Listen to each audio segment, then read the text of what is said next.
This is Audible. How to Build Network Marketing Leaders, Volume 1, Step-by-Step Creation of MLM Professionals. Written by Tom Big Al Schreider. Narrated by Dan Culhane.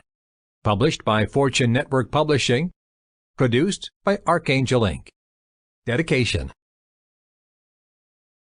This book is dedicated to network marketers everywhere. I travel the world 240-plus days each year.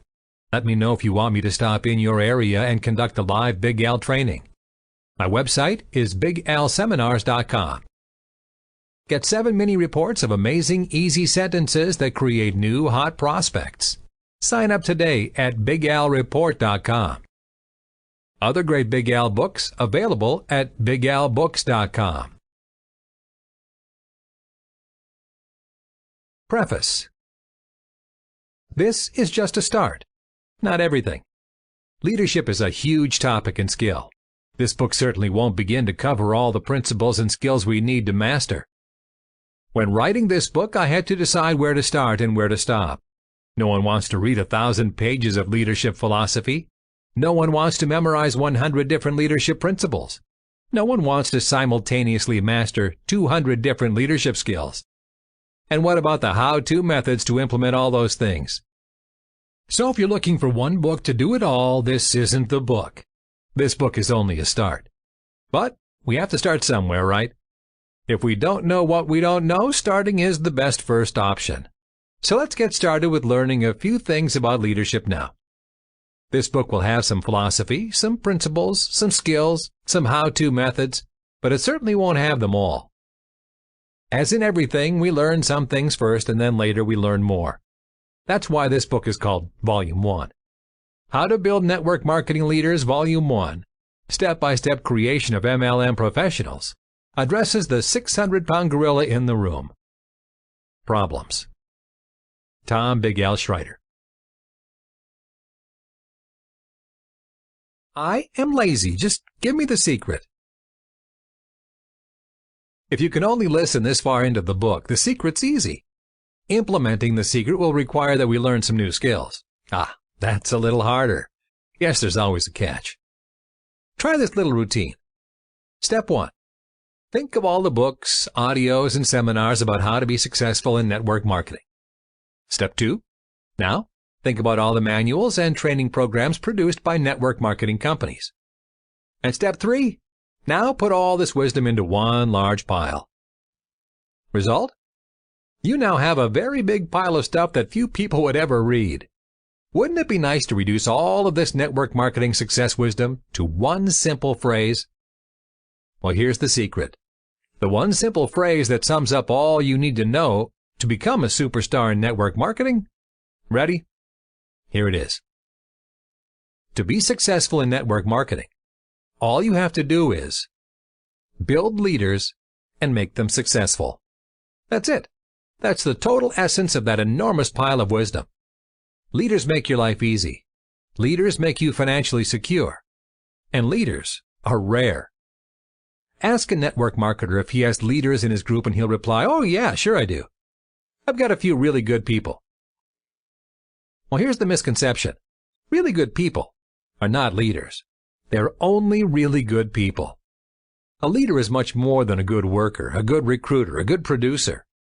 A network marketing leader is someone who gets the most out of new distributors and helps them become more than they become alone.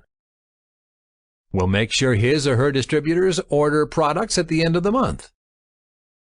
A network marketing leader is someone who never complains to downline distributors. Never complains or whines to the upline sponsor or to the company. Has his or her own goals. A leader conducts the regular opportunity meeting for you when you're away. Make sure the hotel room is taken care of, the product display is set up, and the meeting starts on time. Is in personal control of his attitude and doesn't let outside influences control his success. A leader sets a strong personal example of a steady focus on the ultimate goal. And a leader is happy when you're gone, so he or she can do their business peacefully without your interference, while enjoying taking responsibility and being in control. There's so much more than that list, but you get the idea. Leaders are rare, very, very rare. How rare? Counting real leaders. Well, if you have one real leader in your group, you're financially fortunate. If you have two real leaders in your group, you're very rich, independently wealthy. If you have 3, 4, or 5 real leaders in your group, you probably miscounted. Leaders are just that rare. Leaders are how you measure your success in network marketing. Distributors come and go, sort of like sand washing on and off the beach. They don't have that 100% commitment to their networking business. Distributors think, well, I'll try this company for a while, and then maybe I'll try this company for a while, then maybe I'll watch television for a while, and if the bonus check's too small, I'll quit. Distributors have spent their whole lives learning to quit. They quit school, they quit their jobs, they quit exercising, they quit their New Year's resolutions, they quit their marriages, they quit their diets. Let's face it, most people are professional quitters. Now, that's not entirely bad. Quitting our job or quitting watching television at night might be appropriate. Since these people come and go, you can't really build your group strictly on distributors.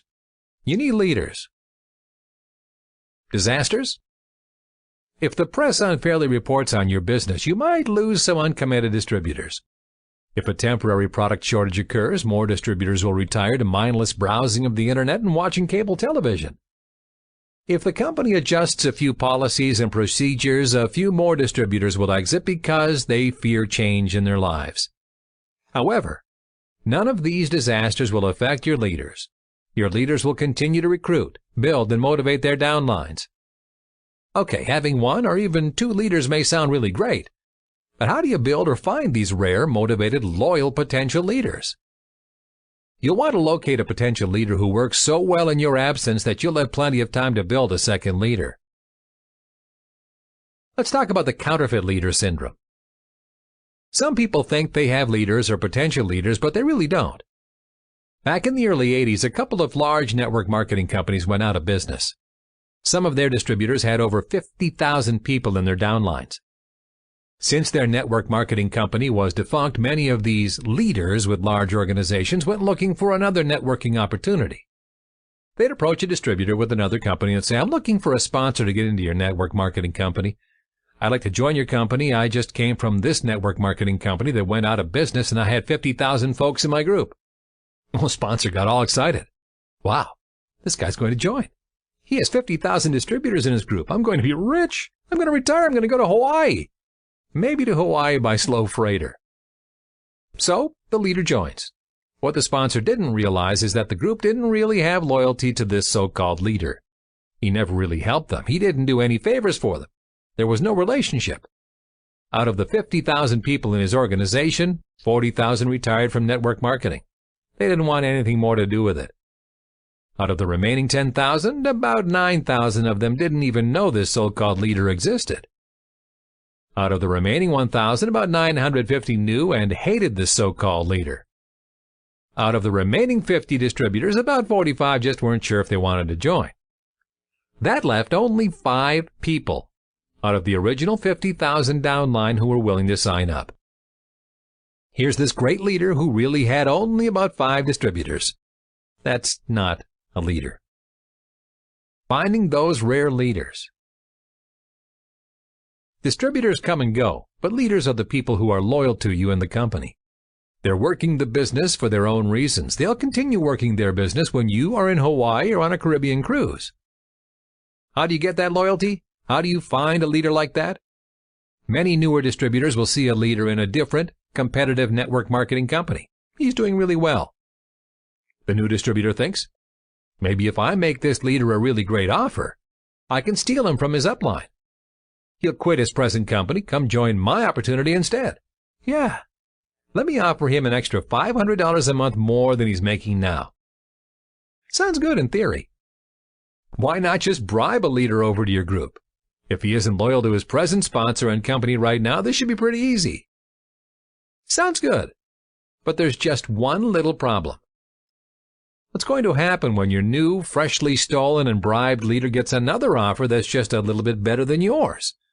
Let's say someone also offers this leader $501 extra a month. Oops, your stolen leader has just been stolen by someone else. Look at it this way.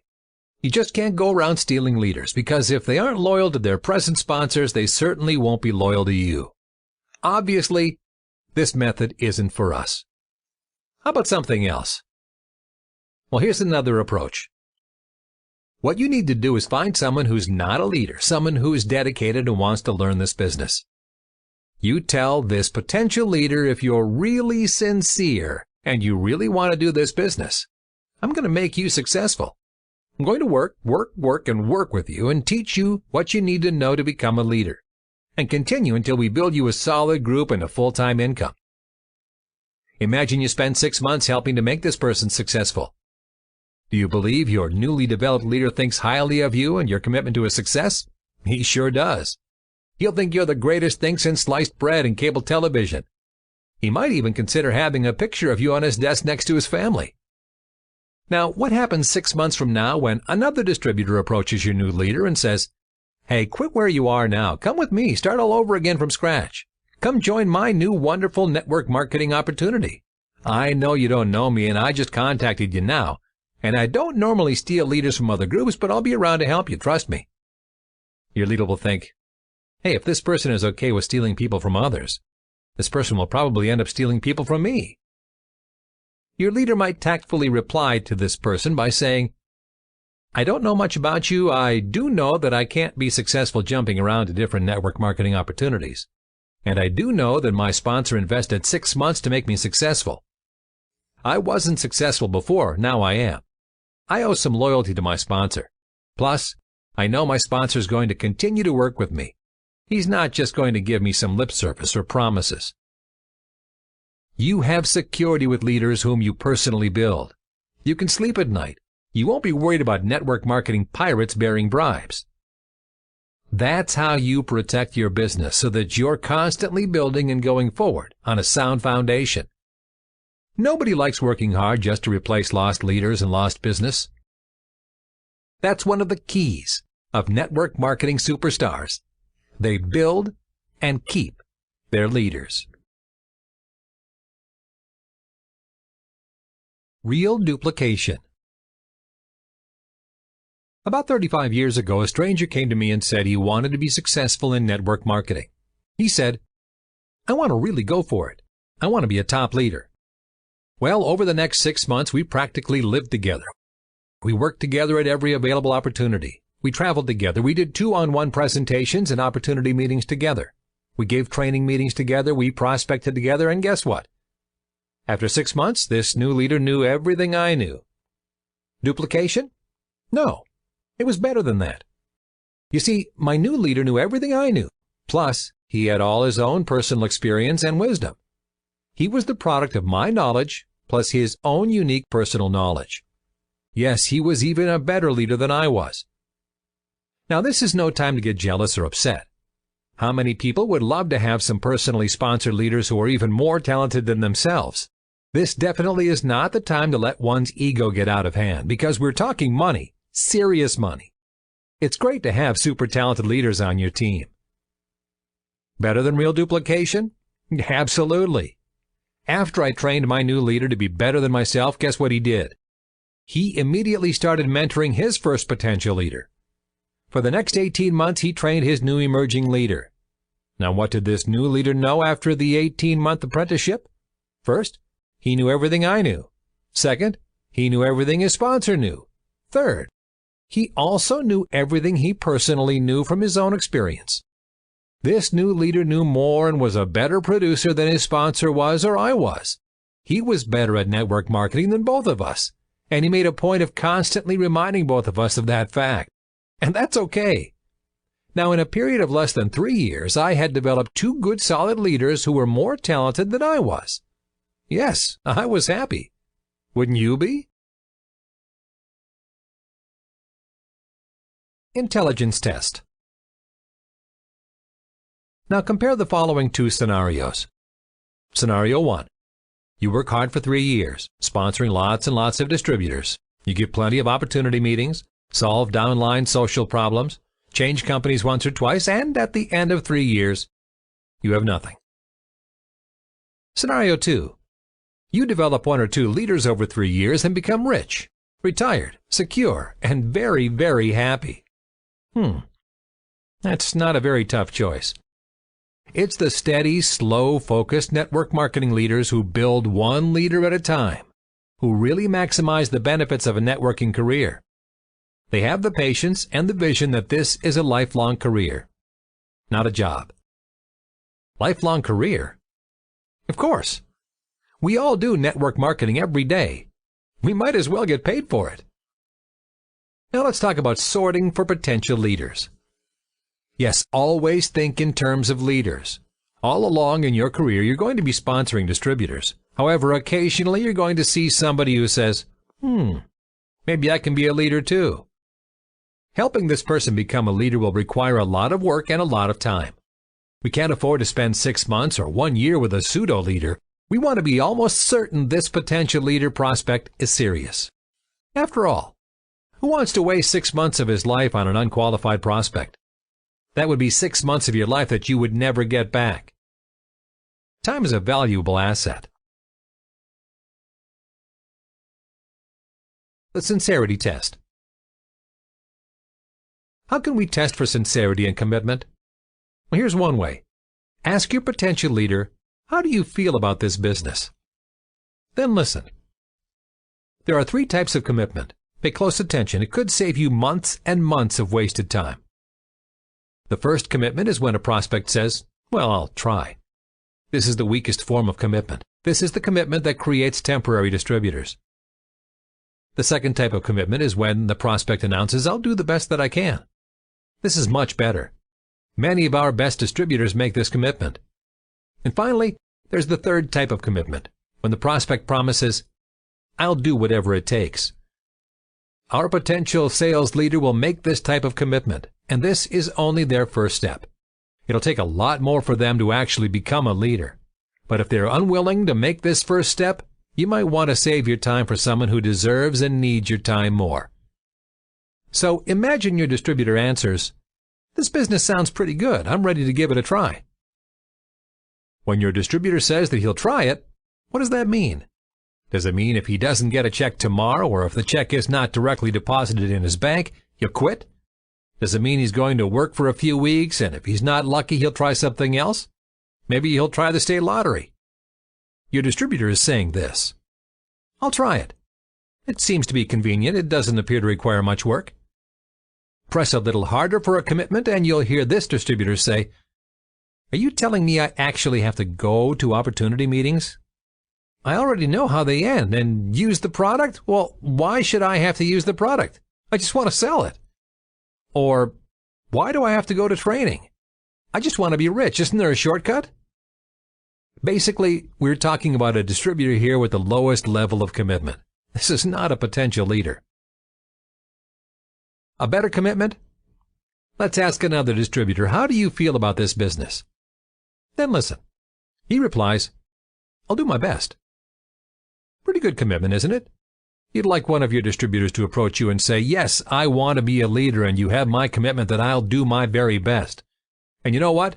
This distributor will do his very best. Now, if his best isn't good enough to make it to the top, to become a leader, what happens?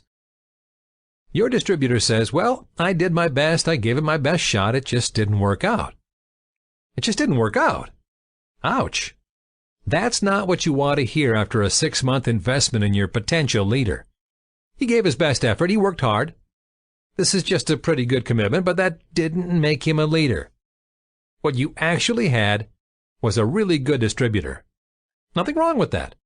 We all love good, committed distributors, but the commitment level of, I'll do my best, is not enough for you to risk 6 months of day-to-day mentoring. You're going to want an even higher commitment before you take on a leader trainee. Real commitment. Let's ask another potential leader. How do you feel about this business? Then listen. He replies, I'll do whatever it takes. Now that's the kind of commitment you're looking for. This is the kind of commitment that can withstand hurricanes of negativity and the rejection of friends, relatives, and coworkers. This potential leader will respond to challenges with the spirit of total commitment to his goal. When a bunch of friends says no, he simply says to himself, well, I'll just talk to some more people. When his entire warm market rejects him, he says, maybe I need to do some more work on my presentation and communication skills. When competitors try to steal your potential leader into their programs, he says, it's not your program or my program that'll make me rich. It's my personal effort and effectiveness that will make me rich. I'm staying with my mentor until I succeed. What a difference a total commitment can make. These are the rare individuals we like to invest in, to develop them into true leaders. Remember, it only takes one leader to make you financially fortunate. And if you develop 2 leaders, then you're rich beyond your wildest imagination. And if you think you have 3, 4, even 5 leaders, well, you probably miscounted. Leaders are rare. So don't spend 2 years or even 20 years treading water. You'll just be exhausted. You'll just be frustrated, and you'll never make any permanent progress in your business. Instead, invest your precious time in network marketing into developing leaders. Where do I find leaders? And how do I develop them? What do I teach them? These are important questions. Everyone wishes for a massive organization and more leaders in their group. Life would be wonderful. The bonus checks would be too heavy to carry, and we could watch cable television 24 hours a day. So why not take a shortcut to build your network marketing business? The fastest way to build a large organization is through the help of leaders. We can't build a very large network organization on our own if we only sponsor distributors. Our time is limited. We can only service so many distributors and their problems. Even the best distributors need some service and help. The way to multiply our efforts is to create leaders who can take care of their own groups. Duplicating ourselves by creating new leaders is the only way to build a large, massive organization. Then where do we begin? First, let's define the difference between a network marketing leader and a distributor. Distributors are temporary. They come and go in our business, and sometimes they work hard and build groups, and other times they may continue as a wholesale user of the product, or even quit. And it's okay that distributors are temporary. They should have the right to come and take what they want out of our business. For instance, here are some things distributors want from our business. The ability to save on their personal purchases. A chance to make retail sales and profits. A feeling of belonging to a positive group of people. A chance to develop personally. Some quick checks to pay off the Visa bill. A part-time income to put a child through college. Car payments, or enough money for that one dream vacation. All of these are great reasons to be a distributor. We should support and service our distributors to reach these goals. However, the truth is that this support and service should only take 10% to 20% of our time. Why? Because distributors don't want or need a lot of support. Some distributors may say, oh, don't keep calling me about these opportunity meetings, and I'm not interested in those training meetings either. Call me when the president comes to town or if the company introduces a new product. Otherwise, leave me alone. Again, this is okay. We only want to help distributors get what they want out of our business. We don't want to push our agenda on them. They'll appreciate that we respect them as adults and let them choose their own goals. But remember, your distributors only have a temporary commitment. When the newspaper writes an unflattering article about your company, your distributor might leave. Or when the home office forgets to return the distributor's phone call, again the distributor might quit. Or maybe a little bit of rejection from prospects will quickly end your distributor's career. Distributors come and go, but leaders are the real thing. Okay, we all know that leaders are more important than distributors. Most distributors are temporary and have a temporary commitment towards your business. And that's not bad. Like all of us, they're going to take what they want and then get on with their lives. But leaders are going to stay with you and your business for a long time. So which would you rather have? One leader or 100 distributors? That's easy for us to answer. One leader. However, you might be thinking, yeah, having one leader is great, but maybe 100 distributors would give me some pretty good bonus checks. The problem is that we'll have to replace those 100 distributors as time goes on, and instead of building this residual income that we talk about, we end up with just a full-time job replacing distributors. When we focus on leaders, it changes how we build our business. People always ask me, what's the secret to success in network marketing? I have a quick, short answer that I've used for years. You probably remember it from the beginning of this book. To be successful in network marketing, all you have to do is build leaders and make them successful. In other words, if you had a choice to go out and do a retail party to sell some skincare or vitamins or whatever, that's nice, but that's probably a job. That's not building the type of residual income you want. While this activity is part of your business, this activity will not be the fastest route to your goal of becoming a leader. You have to think differently if you're going to build a large and successful downline organization. You're going to carefully focus on which activities you do because you want to be a leader quickly. I'll show you the difference. Many years ago, I flew over to England to start a downline. I arrived and a friend of mine, John Church, met me at the airport. Because I had a relationship with John, he had already committed to becoming a distributor, even though he had no details. As I walked off my plane, John's waiting for me. He has his first prospect with him, a man named Brian. Well, I gave a horrible jet-lagged presentation and Brian joined. He didn't join because of my presentation. He joined because he was a friend of John Church. Relationships do make a difference. John Church and I then proceeded to drive towards his home so I could get a bit more sleep. Before we arrived at John's home, his mobile telephone rings. It's his new distributor, Brian. Brian says, I have a contact about 8 hours away in Scotland, and I'd like if you could go talk to him. I just hung up the telephone with him, and he said he may or may not be interested, but he'd take a look at the business if you drive up to meet him. He'll come 2 hours closer if you'll drive the other 6 hours. John looked at me and said, 8 hours? I replied, tell Brian that's no problem. We're on our way. Just give us directions. Well, I didn't get that nap I wanted. Instead, John and I just kept driving to Scotland. Along the way, John said, are you crazy? We're driving 6 hours for someone who might not even show up? I said, that's okay. John gasped. What do you mean it's okay? 6 hours up and 6 hours back, and this semi-committed prospect might not even show up? I explained my position. John, we're not going there to give a presentation. We're going there to support Brian.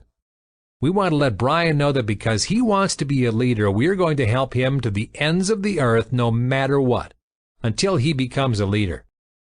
It's irrelevant whether this prospect shows up or not. It's no big deal. We're driving 6 hours to show our commitment to Brian.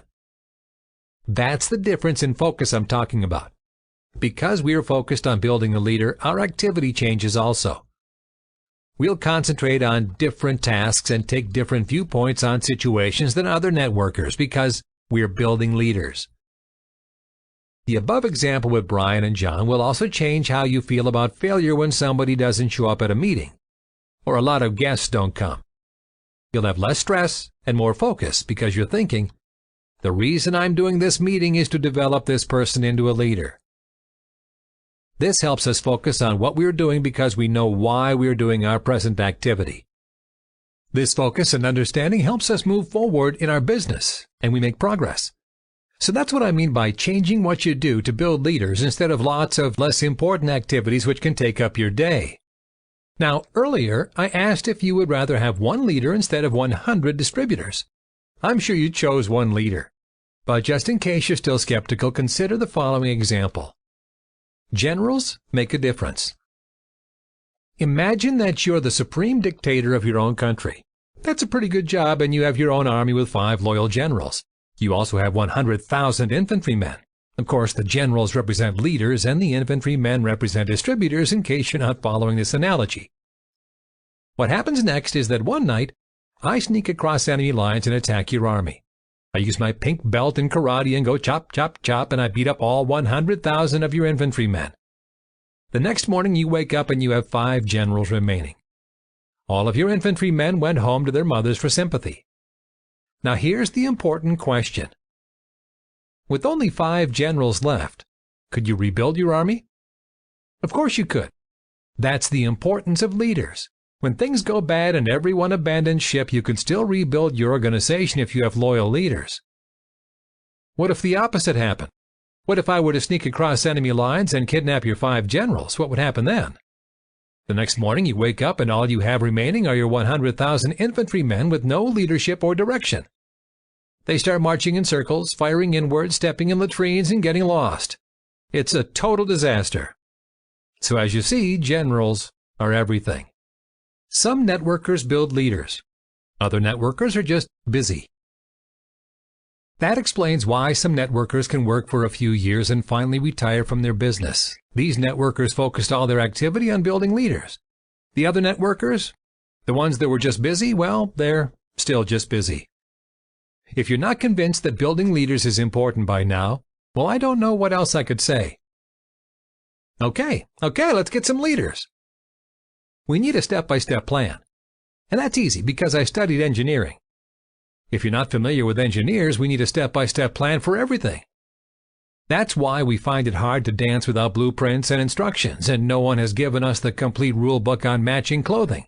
Thus, our fashion tastes are different. For instance, when engineers walk, we have a plan. We're thinking left foot, then right foot, left foot, then right foot, etc. Anyway, back to our detailed plan. We're going to create our master plan in 3 easy steps. By mastering each step one step at a time, we'll end up with an organization of leaders. Here are the steps to master. Step 1. Define what a leader is. Step 2. How to find leaders. And Step 3. What to teach leaders. Step 1. Define what a leader is. Before we go looking for leaders, wouldn't it be a great idea to know what a leader looks like?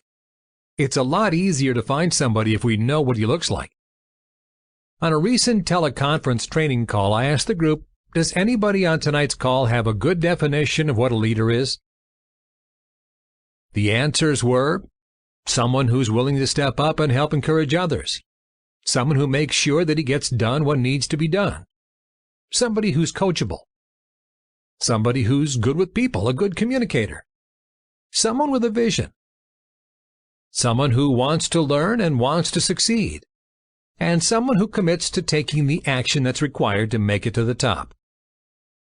And that was the list. The rest of the callers were silent. I don't think they ever thought about this question. I can't imagine how they looked for a leader if they never even knew what a leader looks like. What's my definition of a leader? I have 3 definitions of a leader. These aren't the only 3 definitions. They're not all inclusive. These are just 3 starting definitions to give us an idea of what we're looking for. The first definition I heard is from a man named Tracy Dietrich in Dallas, Texas. He says that leaders are professional students of the business. In other words, leaders actually read the sales manual that came with their distributor kit. By this definition, everybody reading this book would be a leader. We are students of network marketing, always looking for new ideas and information. Leaders listen to audio trainings, read books, go to meetings, and whenever they can, they attend company conventions. You'll see leaders hanging around with the active leaders hoping to pick up a good idea. I like this definition. It makes it easy to spot leaders. Just go to any training meeting and you'll see the chairs full of leaders. Leaders want to learn. Sounds good, but what's my second definition of a leader? This definition is a little harder to explain, but easy to observe. Imagine that you decide to take a vacation to Hawaii. You're going to miss your local weekly opportunity meeting. Somebody will have to conduct your weekly meeting. A leader conducts the opportunity meeting, makes sure the product display is there, pays for the room, and assumes the responsibility to make sure that everything runs smoothly. And you don't have to call from Hawaii to see if it was done. In other words, you're on vacation, and you don't have to worry or check on anything. This leader was glad you left town, so he could take the responsibility. This is a pretty good definition of a leader. He's someone who does his business without your constant motivation and checking. He's someone you don't have to worry about. The third definition of a leader is the toughest, though. This definition separates the so-called leaders from the real leaders, and here it is. A leader is someone who handles problems. Let's say there's a problem in the downline. Mike didn't get his order, or Mary talked longer than Al, or there was some bad news in the local press, whatever. a leader handles the problem. Your leader will call the home office to trace the order. Will help Al understand why Mary talked longer, or support and counsel a devastated distributor who is upset over some bad publicity. The leadership test is this. Will the problem filter upline to you? If you have a distributor you think is a leader, but the distributor is still passing problems up to you, this distributor doesn't qualify to be a leader. This is a tough test, but it separates leaders from the crowd. Now we have 3 clear descriptions of a leader. We know exactly what we're searching for. Now that we have a really good grip on what a leader is, the next question in your mind should be, Step 2. How do I find leaders? Step 2. How do I find leaders? That's simple.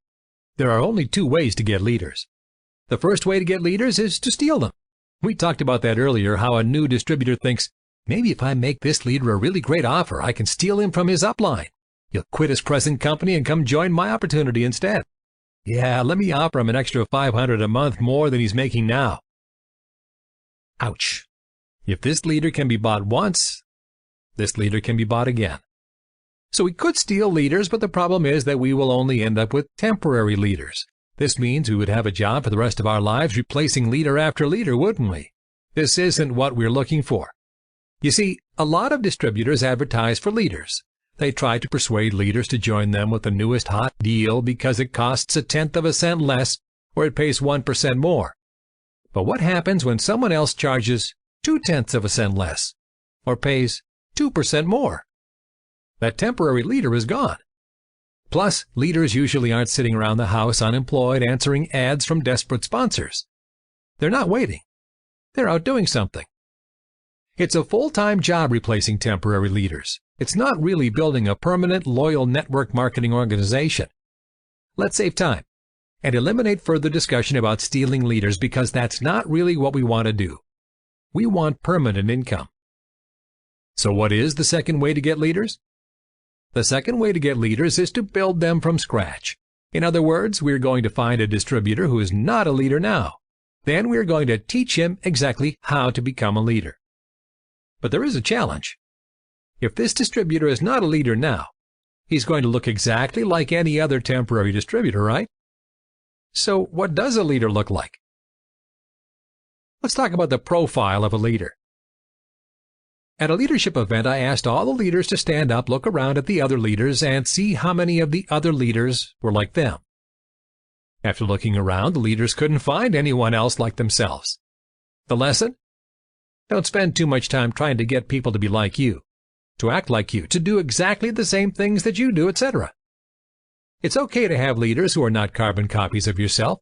Allow them the freedom to conduct their business their way. One system will not fit everyone. Having a system is great. Most new distributors want a system. Just remember that one size doesn't fit everyone. So what do we look for? How do we know who to build into a leader? How do we avoid wasting time building the wrong person who will never become a leader? Have you ever worked with someone who is coachable, committed to action, wanted to be a leader, and that person never became a leader? Has that ever happened to you? Have you experienced the wasted time and effort? Well, I spent my first 15 years in network marketing with this same frustration. I did this. I said, if you want to be a leader, let's go for it. I practically moved in with a committed distributor. We drove all over the country together. We made phone calls together. We gave meetings together. I taught the distributor everything I knew. And most of the time, he didn't become a leader. I ended up wasting a lot of my time. The distributor wasted a lot of his time, and nothing permanent was accomplished. That all changed when I met a guy named Tom Paredes. He came up to me and said this, "Big Al, you're an idiot." Of course, this immediately got my attention. I said to myself, I better listen to this guy. He's right. He's telling the truth. I've been wasting all this time working hard, but training the wrong people. Tom Paredes continued. He said, if you're going to train everybody who says that he wants to be a leader, it's not going to work. Talk is cheap. Well, I asked the obvious question. So how do you know who to train and who not to train? Everyone wants to be a leader. They told me so. How do you know which one to work with? Tom Paredes answered, you simply give them a test. I smacked my forehead. I just wasted 15 years. Why hadn't I given these candidates a test? Well, because I never thought of it. There's an old saying that goes like this. Don't believe what people say. Only observe what they do. And now that I knew that I should give the candidates a test, what would be my next obvious question? You're right. What kind of test should I give them? Again, Tom Paredes had a simple answer. He said, you give them a book. Tell them to read the book and that you'll check back with them in 3 days to discuss the book. Now, it all made sense. Imagine that you were in a business and you sponsored me. I said that I wanted to learn how to become a leader, so you tell me, Big Al, here's a book that's really going to help you build your business. I know you want to be a leader. Today's Monday. Why don't we get together on Thursday and discuss what's in this book? I'll show you how you can use the principles in this book in your business. Of course, I'll thank you for the book and say that I'm looking forward to our Thursday meeting. Well, Thursday comes and you call me. I start making excuses over the telephone and say, well, I couldn't read the book on Monday because that's when Monday Night Football comes on television, and then on Tuesday I had to work overtime on my job, and Wednesday night's family night. That's when the family goes out and I can watch television in peace. So I really haven't read the book yet. Well, what would that tell you about me? That says, hey, if I can't put forth enough effort to read the book, what chance is there that I would put forth enough effort to take guests to meetings, to go to other trainings and listen to audios, to drive to conventions, to put up with problems and challenges on my way to the top? This doesn't mean that I'll always be a non-leader. It just means that at this time in my life I'm not willing to make a commitment. It doesn't mean I'm a terrible person. It just means that, hey, I'm not going to put forth the effort to learn to be a leader right now. It's important that we give this test before we invest time in training a distributor to become a leader. If we don't perform this test, any time that we spend with an uncommitted distributor is wasted. We may be stealing time from somebody who desperately needs to be a leader. But what happens if you give me a book and the next morning I give you a call at 6 a.m.?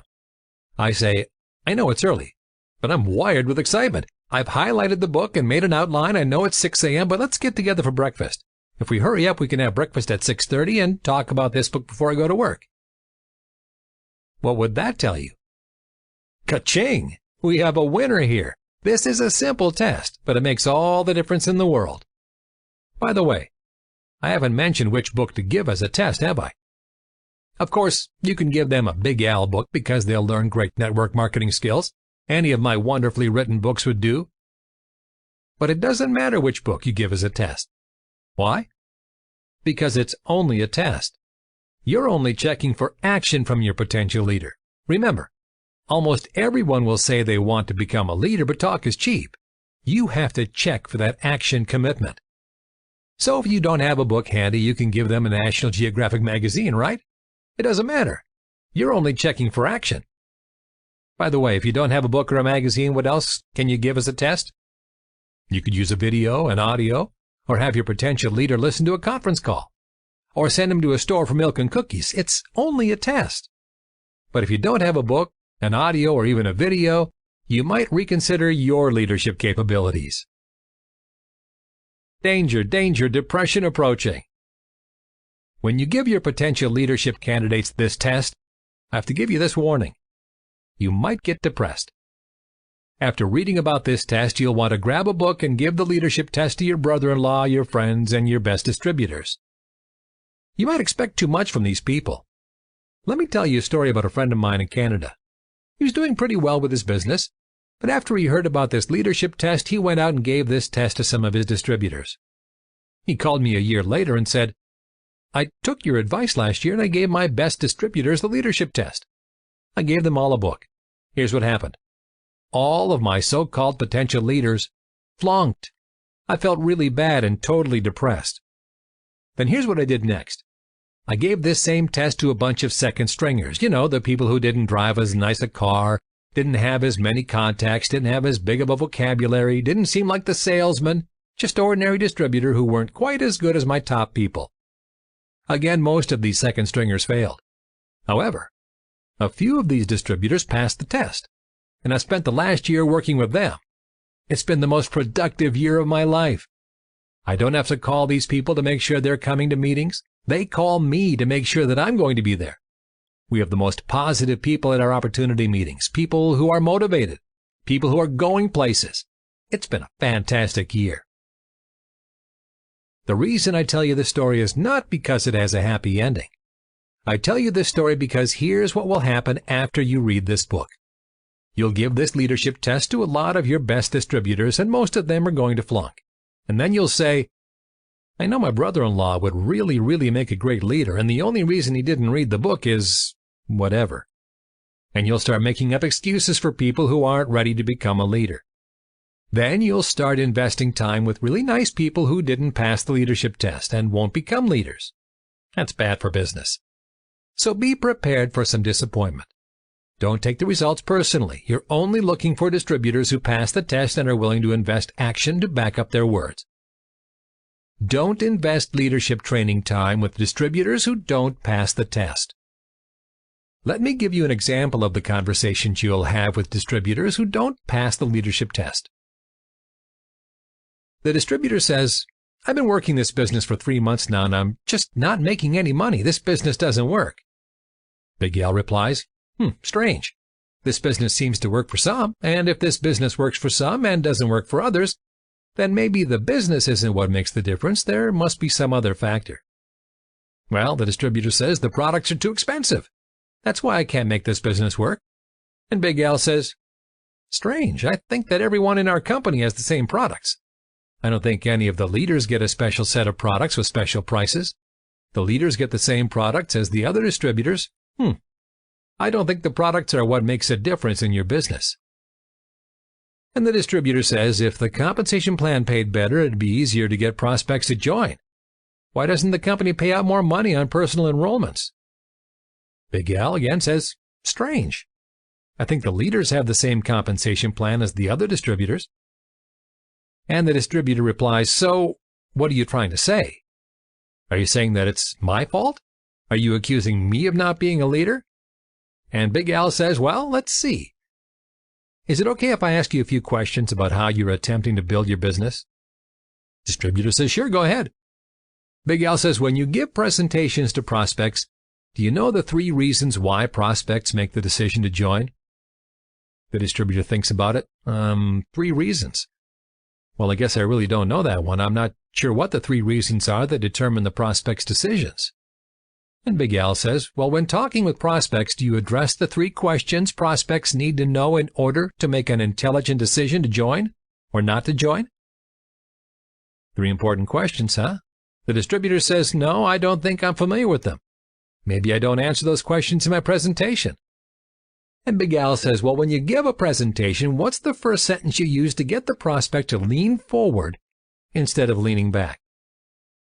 The distributor says, well, I kind of make it up as I go. I'm not really sure what first sentence to use to get the prospects interested. But it really doesn't matter. I don't have that many appointments or presentations anyway. And Big Al says, not many presentations, huh? Then what 2 sentences do you use to get an appointment? If you use the right 2 sentences, you can get an appointment with almost 100% of the people you talk to. And the distributor says, okay, I don't have a clue. Maybe that's why I can't get appointments for a presentation. And Big Al says, you meet someone at a party. You think they might be a great prospect for your business. What simple 8-word question can you ask that will build trust? Distributor says, I don't know. And Big Al says, what 7-word question will create an interested prospect on demand? The distributor says, I guess maybe I might do better if I knew what to say and do. Big Al says, where's the best place to find good prospects? The distributor says, I wish I knew where to find good prospects. And Big Al says, well, how can you turn neutral prospects into good prospects? The distributor says, no idea. And so the conversation went. Frustrating, isn't it? A distributor wants to earn big bonus checks but won't invest the time and energy to learn the skills necessary to earn the big bonus checks. And here's the sad part of this conversation. All of the answers to the questions I asked were on the training CDs I loaned him 2 months earlier. Instead of learning what to do, this distributor failed the leadership test and watched television and made a few unsuccessful prospecting calls and convinced himself that the business doesn't work. Well, he's right. The business doesn't work. We work. I did a poor job of covering this important fact with the new distributor when he joined. He's not totally to blame. It's hard to know what you don't know. Someone has to make distributors aware of what they don't know. That's just one of our jobs as a leader.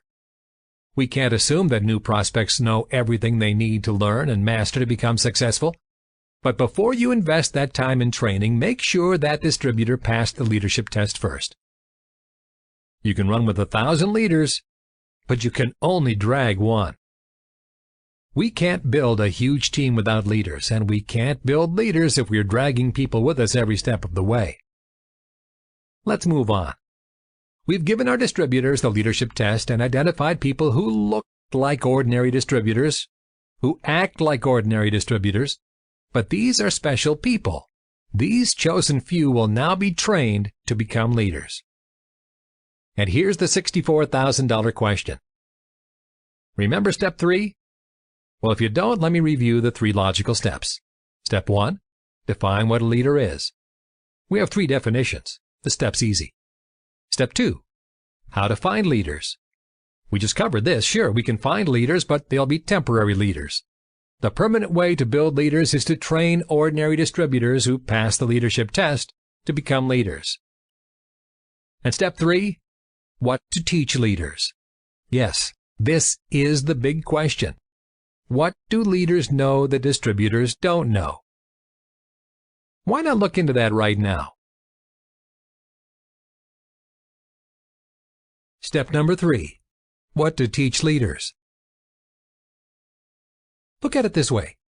You've taught your new distributor to be a good distributor, and that means you taught him all about the products, all about the company, how to be loyal, how to create rapport with prospects, basic icebreakers to get presentations, how to network, how to be positive, how to sponsor effectively, how to retail products, how to duplicate his efforts, etc., etc., etc. After teaching your distributor all these important skills, you now have a really well-trained distributor. But you don't have a leader. So now you decide you're going to teach your distributor to become a leader. What are you going to teach him? What must this distributor know that will make him a leader? Great question. I'd like you to stop listening now and think about this question. Why?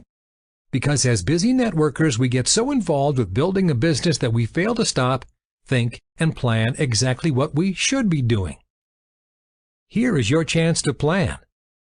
Think about what you should be teaching your potential leader. And it's not on that list I just read off to you. If you're like most people I talk to, you probably didn't come up with an answer. Now, I'm not sadistic, but I love asking this question. Everywhere I travel throughout the world, I ask the question, now that you've taught your distributor to be a good distributor, how to be positive, how to duplicate, etc., what are you going to teach him so that he learns to become a leader? And the answer is usually dead silence. People just stare blankly into space or stare like a deer into an oncoming automobile's headlights. This question paralyzes networkers because we never think about how to really develop leaders.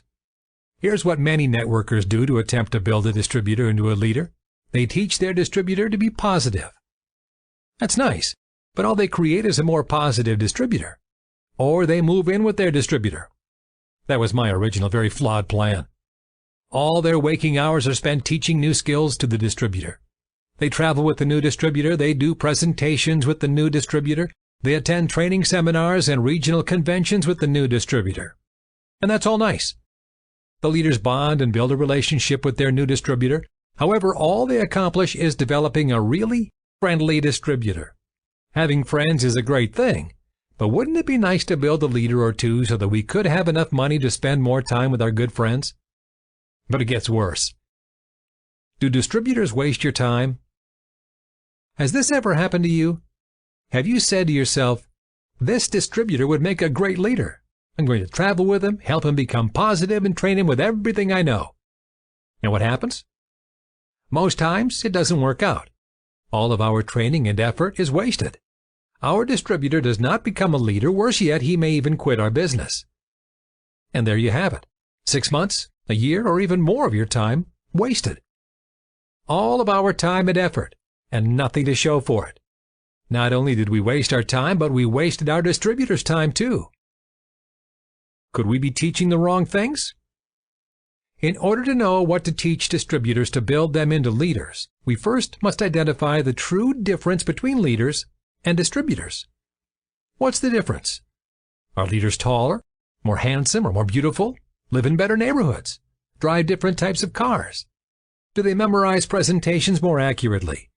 Have outgoing personalities only, self-starters, or more focused and driven? Here's the real difference. The only difference between leaders and distributors is how they think. In every situation or problem, a leader will think differently than a distributor. Aha! So if we can train our distributor to think differently when problems, challenges, or situations arise, then we'll have a better trained leader. Great! Well, how are we going to do this? We'll make a list of problems, challenges, and situations, and write down 1, how a distributor would think, and 2, how a leader would think. Once we've completed our list, we'll start training our potential leader, the person who passed the original leadership test. When a problem, challenge, or situation arises, we'll take our potential leader aside and say, there are 2 ways to think about this, as a leader and as a distributor. Let me show you the difference. Then we'll methodically explain the difference between the 2 ways of thinking. A potential leader can't learn what he doesn't know. We must give him the knowledge so he can learn this new way of thinking. If we don't do this, your potential leader will never develop, will flounder aimlessly, and will attempt to learn and memorize all kinds of nice information that won't help him to become a leader. Your potential leader will become frustrated. Here's what happened to me. Back in 1974, I'd been in the business for a few years and desperately wanted to be a leader. A famous leader with our company came to town and said, I'm going to show all of you how to become leaders. Now I'm excited. So there I am sitting in the front row.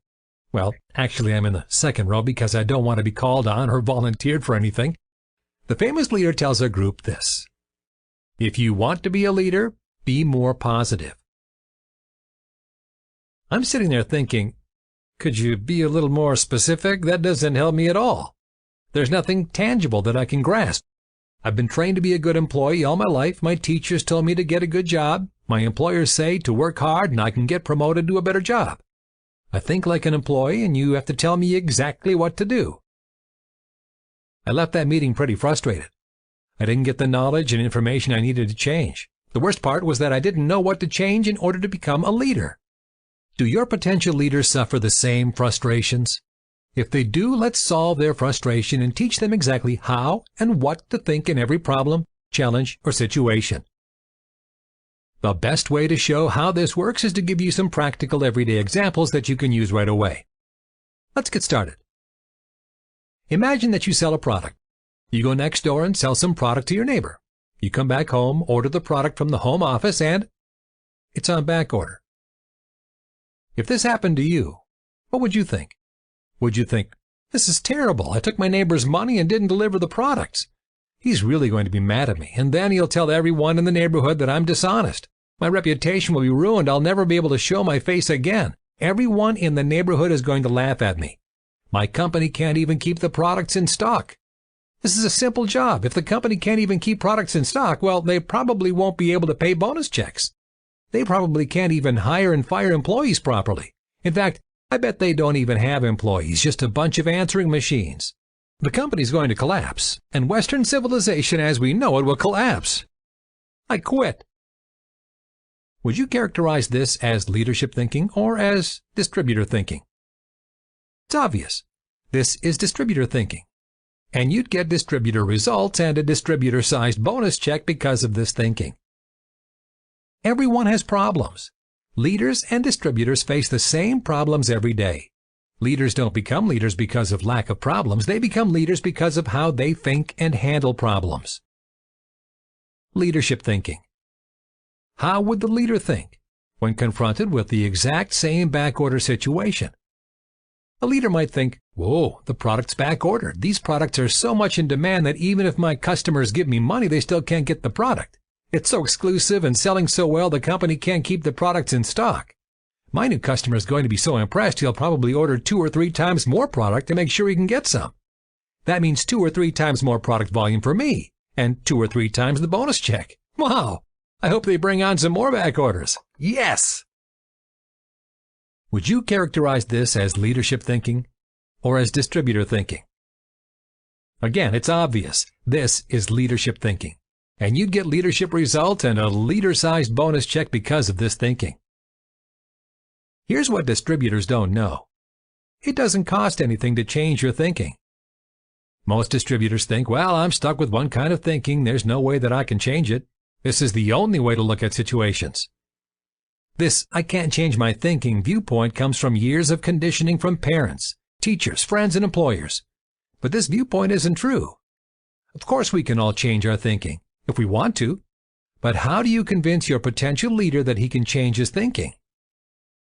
With a story. Stories are the best way to change people's thinking. They're easy to remember, and your potential leader can see himself in the story. He can identify with the story. To help your potential leader see that changing one's thinking is possible, try sharing a story similar to this. Imagine that you're driving along one day and a red Ferrari automobile almost forces you off the road. The driver appears to be a young teenager and he's obviously speeding. How do you feel? What do you think about the driver? If your potential leader answers honestly, he'll say, I don't like that teenager. He's reckless and I almost had an accident. Someone should report him to the police and have him arrested. He's a danger to society. Later that day, you get a call from the hospital. It's from your son. Your son says, hi. Just wanted to let you know that the doctor said that I'm going to be okay. I fell off my bike and I suffered a serious cut. I could have bled to death, but fortunately a teenager in a red Ferrari was driving by. He picked me up and raced me to the hospital just in time. Now, ask your potential leader this. What do you think about that teenage driver now? If your potential leader answers honestly, he'll say, you're right. I did change my thinking, and it didn't cost me anything. The situation was the same, and you know what? I could have chosen to change my thinking about that teenage driver even if I didn't get that additional information. You're right, I can change my thinking anytime I choose. Now that your potential leader understands that he can change his thinking, you'll want to teach him this. Point out that there are 2 ways of thinking, leadership thinking and distributor thinking. 1. If you think like a leader, you'll get leader results and leader-sized bonus check. 2. If you think like a distributor, you'll get distributor results and a distributor-sized bonus check.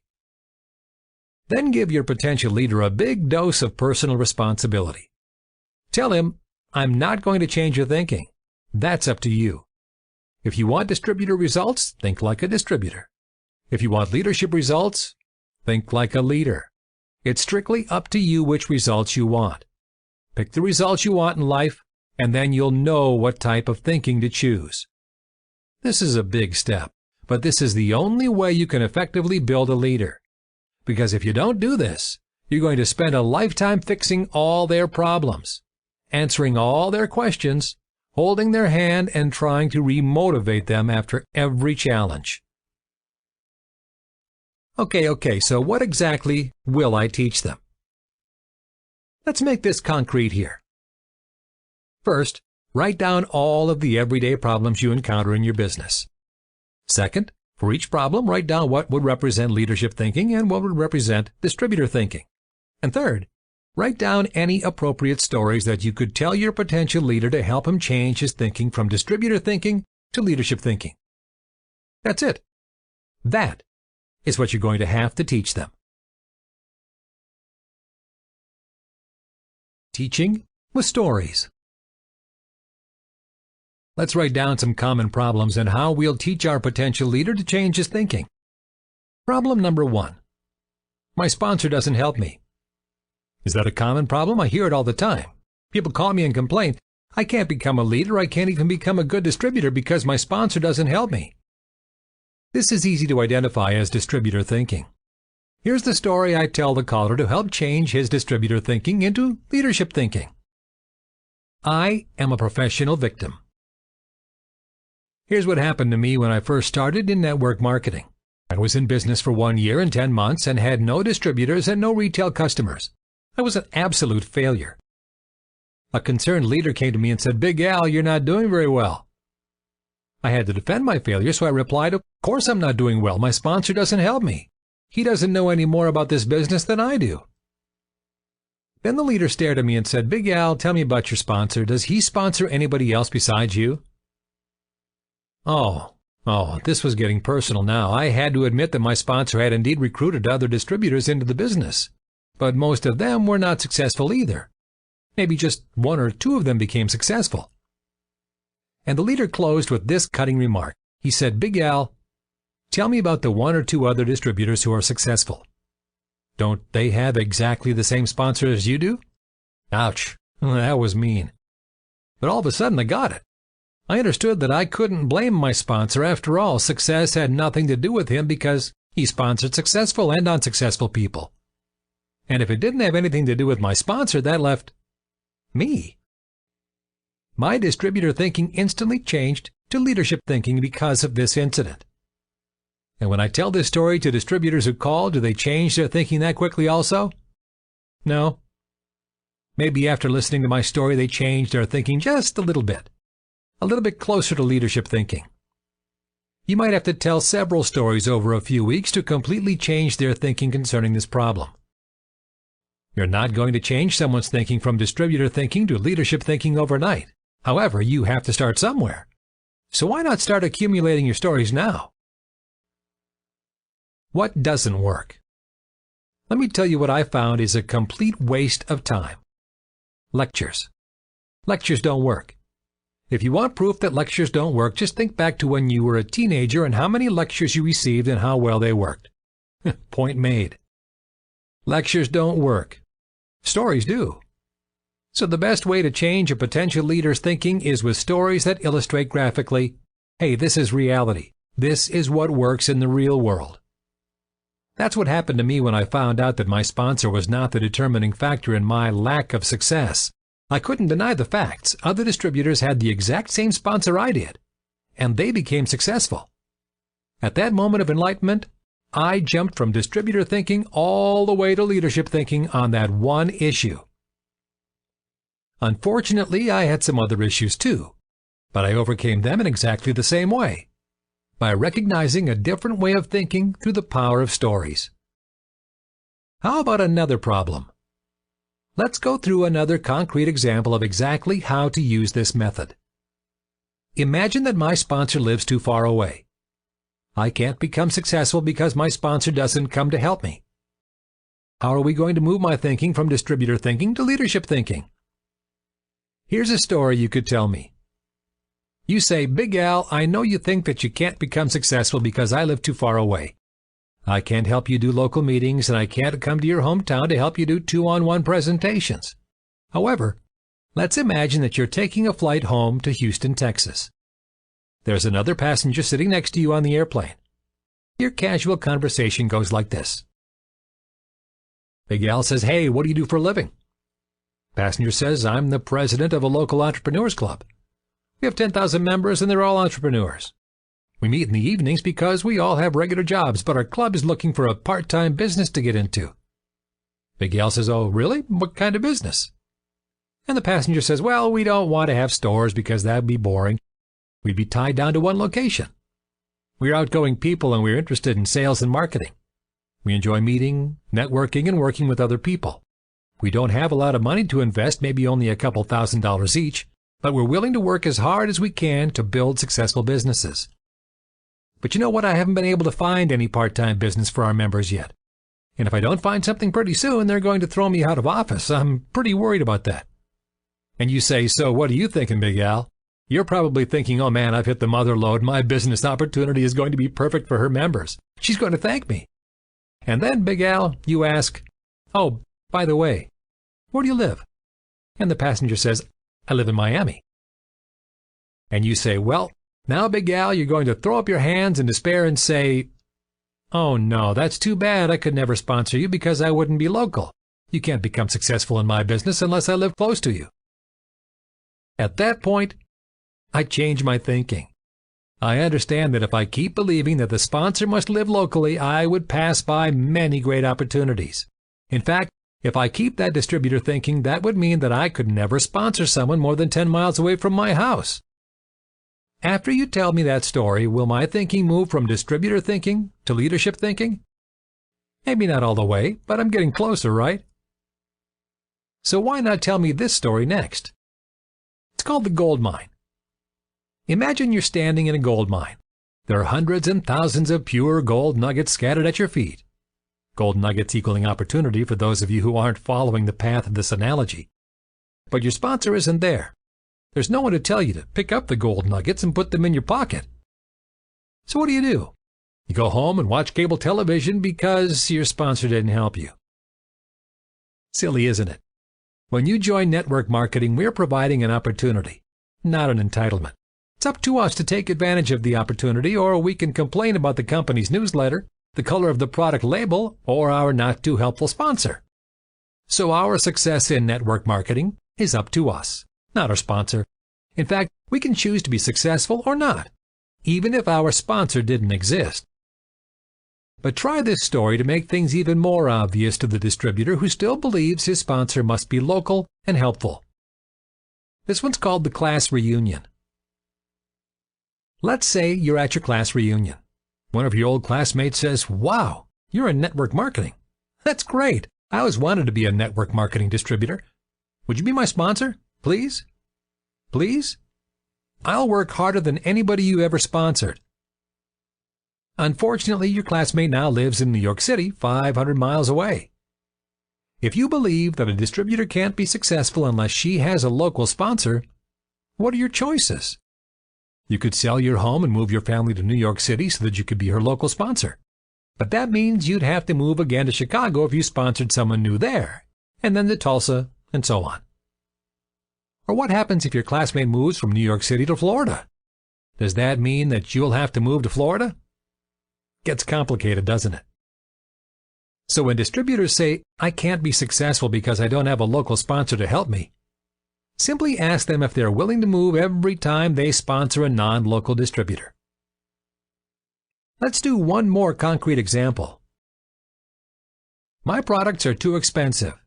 Nobody wants to pay that much. Sound familiar? Does this sound like distributor thinking to you? Distributors believe that prospects make their buying decision based on price. Will it be hard to change their thinking? Not if we use stories and examples.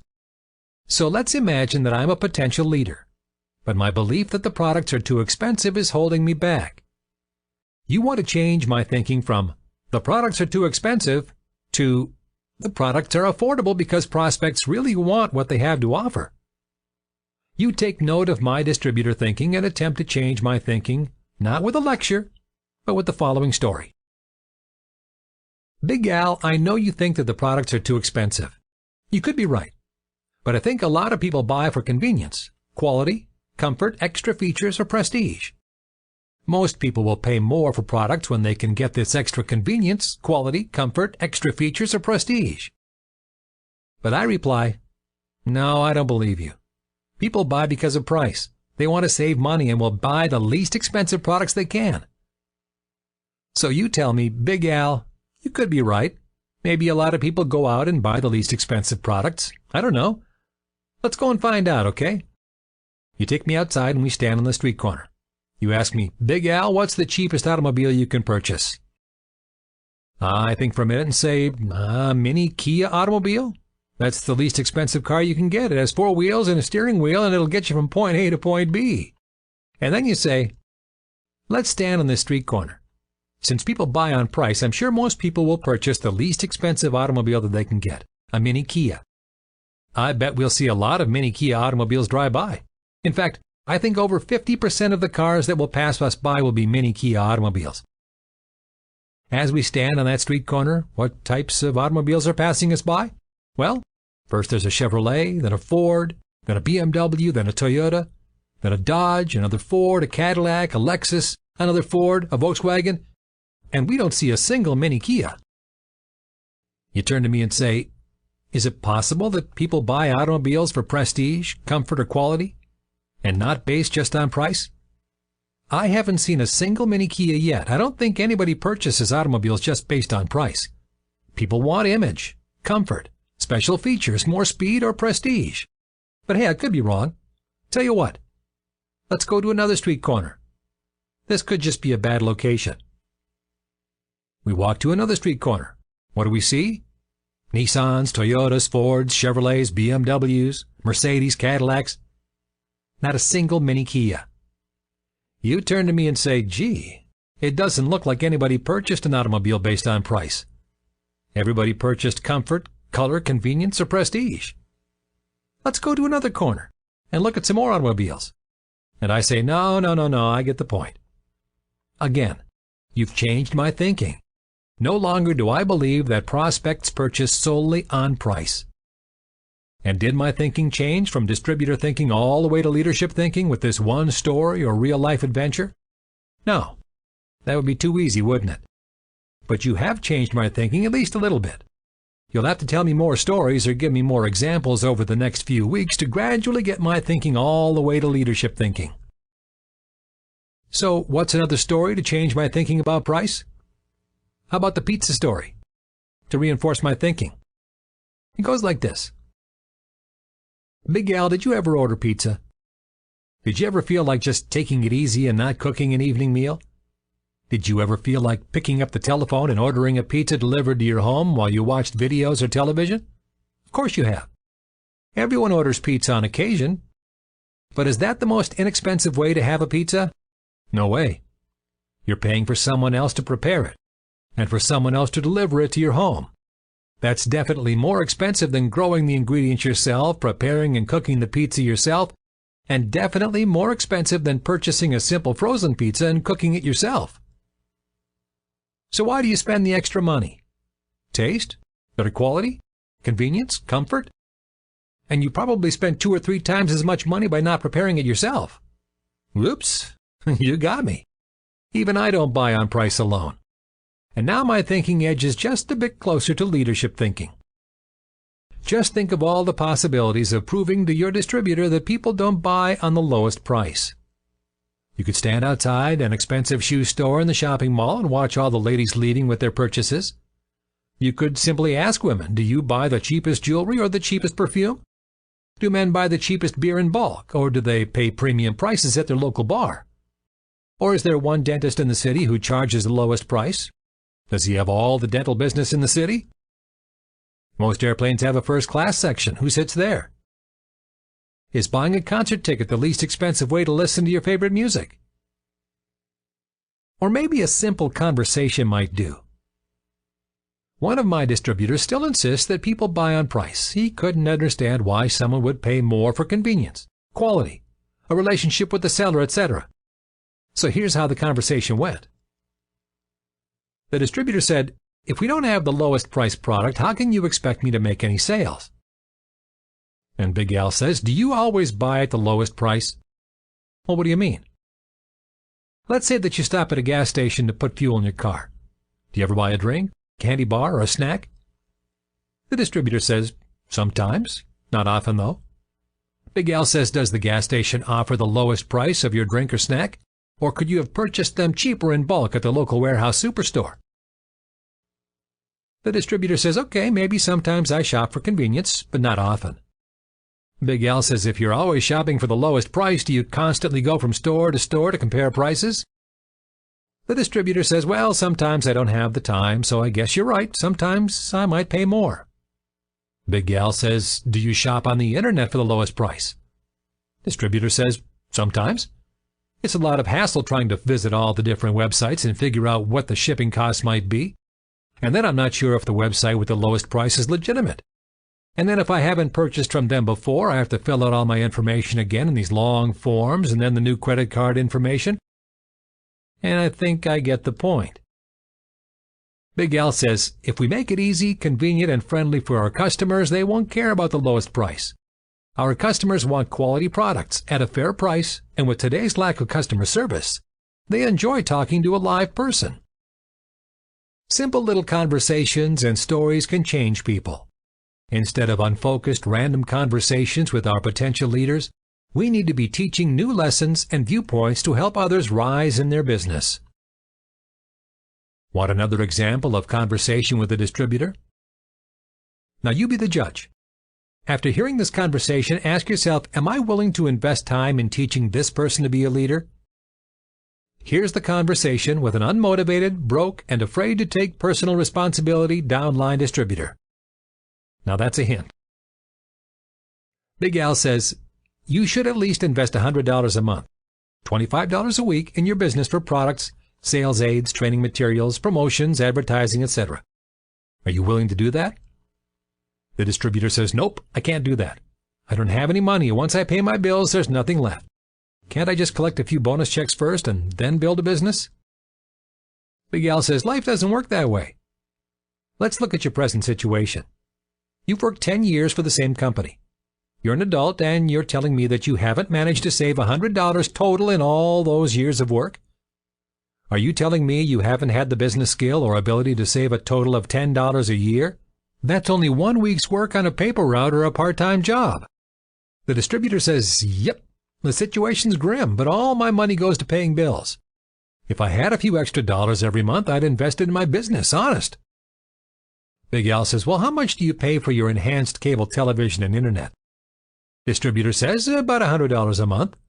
But I can never give that up. That's our only form of entertainment.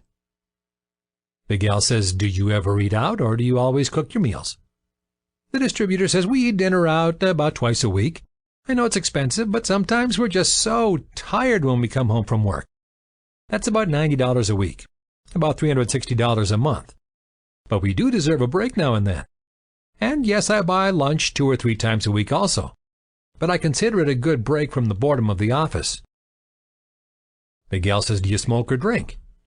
Distributor says, cigarettes are $10 a pack and I smoke a pack a day. But hey, I'm addicted. I can't do anything about that.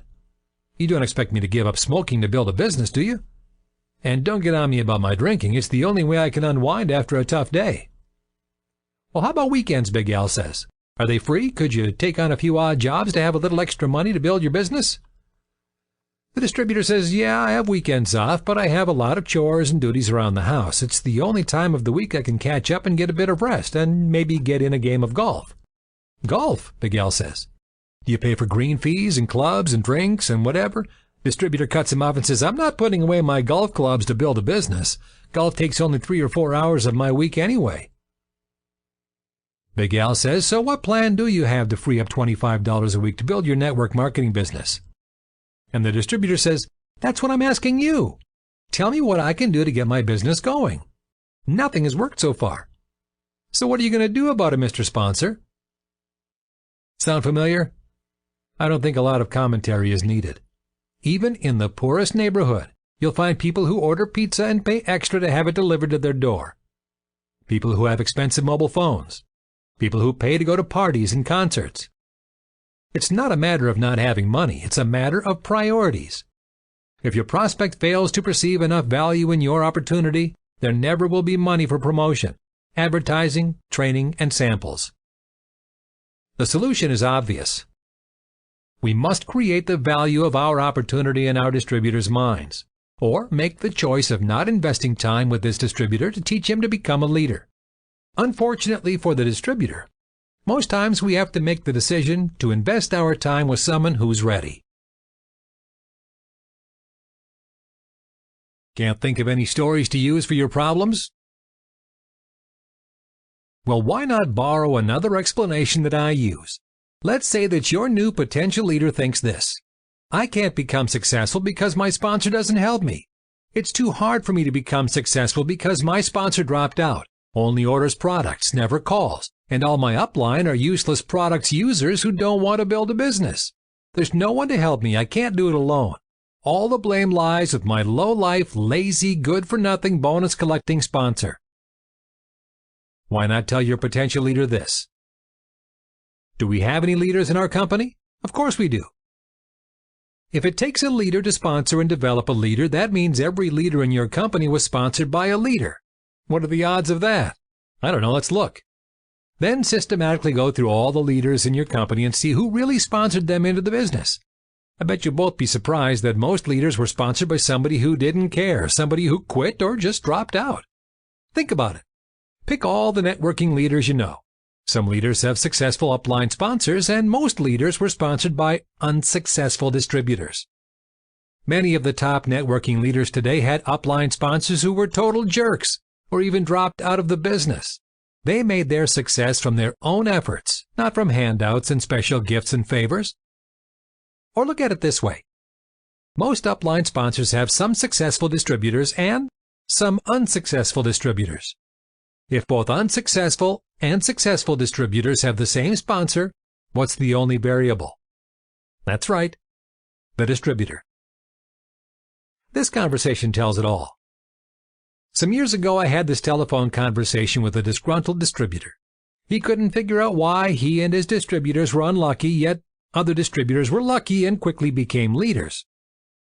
This distributor hated his company, his products, his upline, his downline, and network marketing in general. The conversation went something like this. The distributor says, I can't become successful in network marketing because my company is destroying my business. They ship products late, bonus checks are wrong, the staff is rude when my downline calls for help, they have too many back orders. So Big Al says, are there any successful leaders in your network marketing company? The distributor says yes. Do these leaders get their products and bonus checks late and suffer from back orders also? The distributor says, well, yes, but it's different for them. Big Al says, do you think that the home office personnel are only rude to your downline, or do you think the successful network marketing leaders in your company have downlines who talk to the same employees? Okay, I get your point. I guess the company, its products, and its employees are not responsible for my success or lack of success. In fact, no matter what they do, they can't make me successful. So if other leaders are successful with my company, I guess it's not the company that caused me to fail. And Big Al says, well, that's right. A company can't make you successful. The distributor says, I guess the real problem is that my network marketing company is not going through the momentum phase. All the successful leaders have an organization already. I can't build a big organization now because the company isn't growing. And Big Al says, when a company is growing fast, is it possible to have a particular group growing slowly or even getting smaller? And the distributor says, I guess so. Sure, I can see where a group with a lousy leader could be disintegrating while the overall company is growing.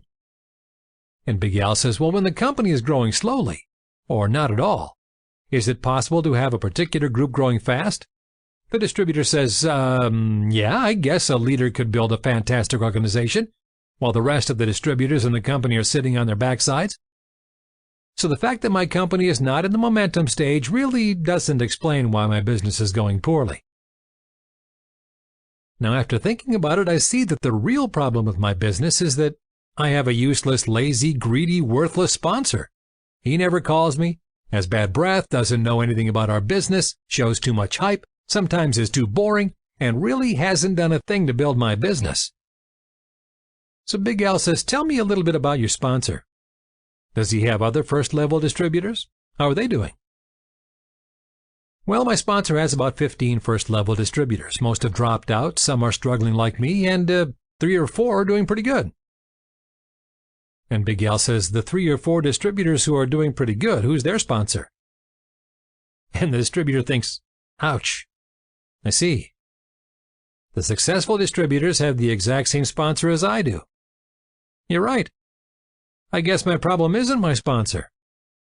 And Big Al says, well, maybe you should stop looking for a better company, a better time to join another company, and a better sponsor. Sounds like these aren't your problem. Do you know what your problem is? And the distributor says, it must be something else. Just can't put my finger on it. I know that somebody's keeping me from success, somebody close by. I just don't know who. I'll let you know when I figure it out. I get a lot of phone calls like this. These distributors never ask for advice, so I don't give any advice. It just isn't their time yet to move toward becoming a leader. Unsuccessful distributors are always looking for someone else to make them successful. They believe that success comes from outside influences, such as the company or their sponsor. Outside influences can't make anyone successful or unsuccessful. The real, ugly, disgusting secret in network marketing is that success comes from within the network marketing distributor. It's a personal thing. Don't give up control. If you give up control and the responsibility for your success to your upline sponsor, you simultaneously allow your upline to control your failure. No one purposely goes into network marketing saying, "I hope my upline sponsor decides to make me a success and not a failure. I hope my upline is in a good mood today." To give up control of our networking future so easily sounds ridiculous, doesn't it? Ask successful networking leaders and they'll tell you they're self-made successes. Most people find it easy to take credit for their success. But if this logic holds true, then every unsuccessful networking distributor would be a self-made failure. Gee, you never hear the self-made failure explanation used in conversation. This line of thinking reminds me of the old saying, behind every successful man is a woman. Of course, behind every unsuccessful man is also a woman, but no one ever brings that up, with the exception of every drunk feeling sorry for himself at the local tavern on Friday night. This is getting easy. Yes, teaching your potential leader new ways of thinking is easy. The hard part was knowing what to teach and how to teach it. But now you have the formula. You simply take a problem and then figure out what distributor thinking is and what leadership thinking is for that problem. Then give them concrete examples and stories to gradually move your potential leader's thinking, from distributor thinking to leadership thinking. Your potential leaders will believe their own conclusions. You then end up with a person who thinks like a leader and is on the path to becoming a leader. This is a measurable, proven, efficient track to follow, instead of just randomly saying, "I'll build a relationship and hope this friendly distributor magically becomes a leader." Building leaders is easy once you teach them how to handle problems. If you master this principle of leadership, then you will have less stress, more time, less rejection, no doom and gloom days, no politics, fewer challenges, and it'll be a lot more fun living life as a leader. If your leaders don't master this principle, then you'll hear this very unpleasant conversation from them. "The customer hated the product, the home office didn't make a timely refund, so I lost my distributor. It looks like the company is ruining my business. I want to move to another company where they don't have problems." You and I don't want to hear that conversation, so let's fix that now. It's weird, but no one ever thinks about it. Several years ago, I returned from England where the network marketing community has an unusual and outrageous perspective. I thought they were absolutely crazy, but I noticed that the network marketing community in the United States has the exact same distorted perspective. Is this a secret insanity virus spreading worldwide? Networkers everywhere are killing their businesses, and they don't understand why. Imagine investing hundreds or even thousands of hours into your business, and then systematically destroying your business with an incorrect point of view. So let me give you a little background. How many hours do you think the average networking leader spends doing the following tasks? Listening to downline personal problems. Listening to downline business problems. Making numerous telephone calls to the home office following up lost shipments or product shortages. Apologizing for incorrect statements made by the upline leaders or home office staff. Playing referee between jealous distributors fighting over a single enrollment. Berating home office staff who don't understand network marketing. Keeping track of all the telephone calls that weren't returned promptly. Worrying about greed destroying certain members of the organization. Groaning about unfair treatment and lack of recognition. Trying to recover business that was stolen by unfair competition. Or discussing the company's lack of leadership and responsiveness with other disgruntled sales leaders. If you add up the hours, it's a 40-hour week. These activities take time. How much time can a leader afford on these non-productive, non-revenue generating activities?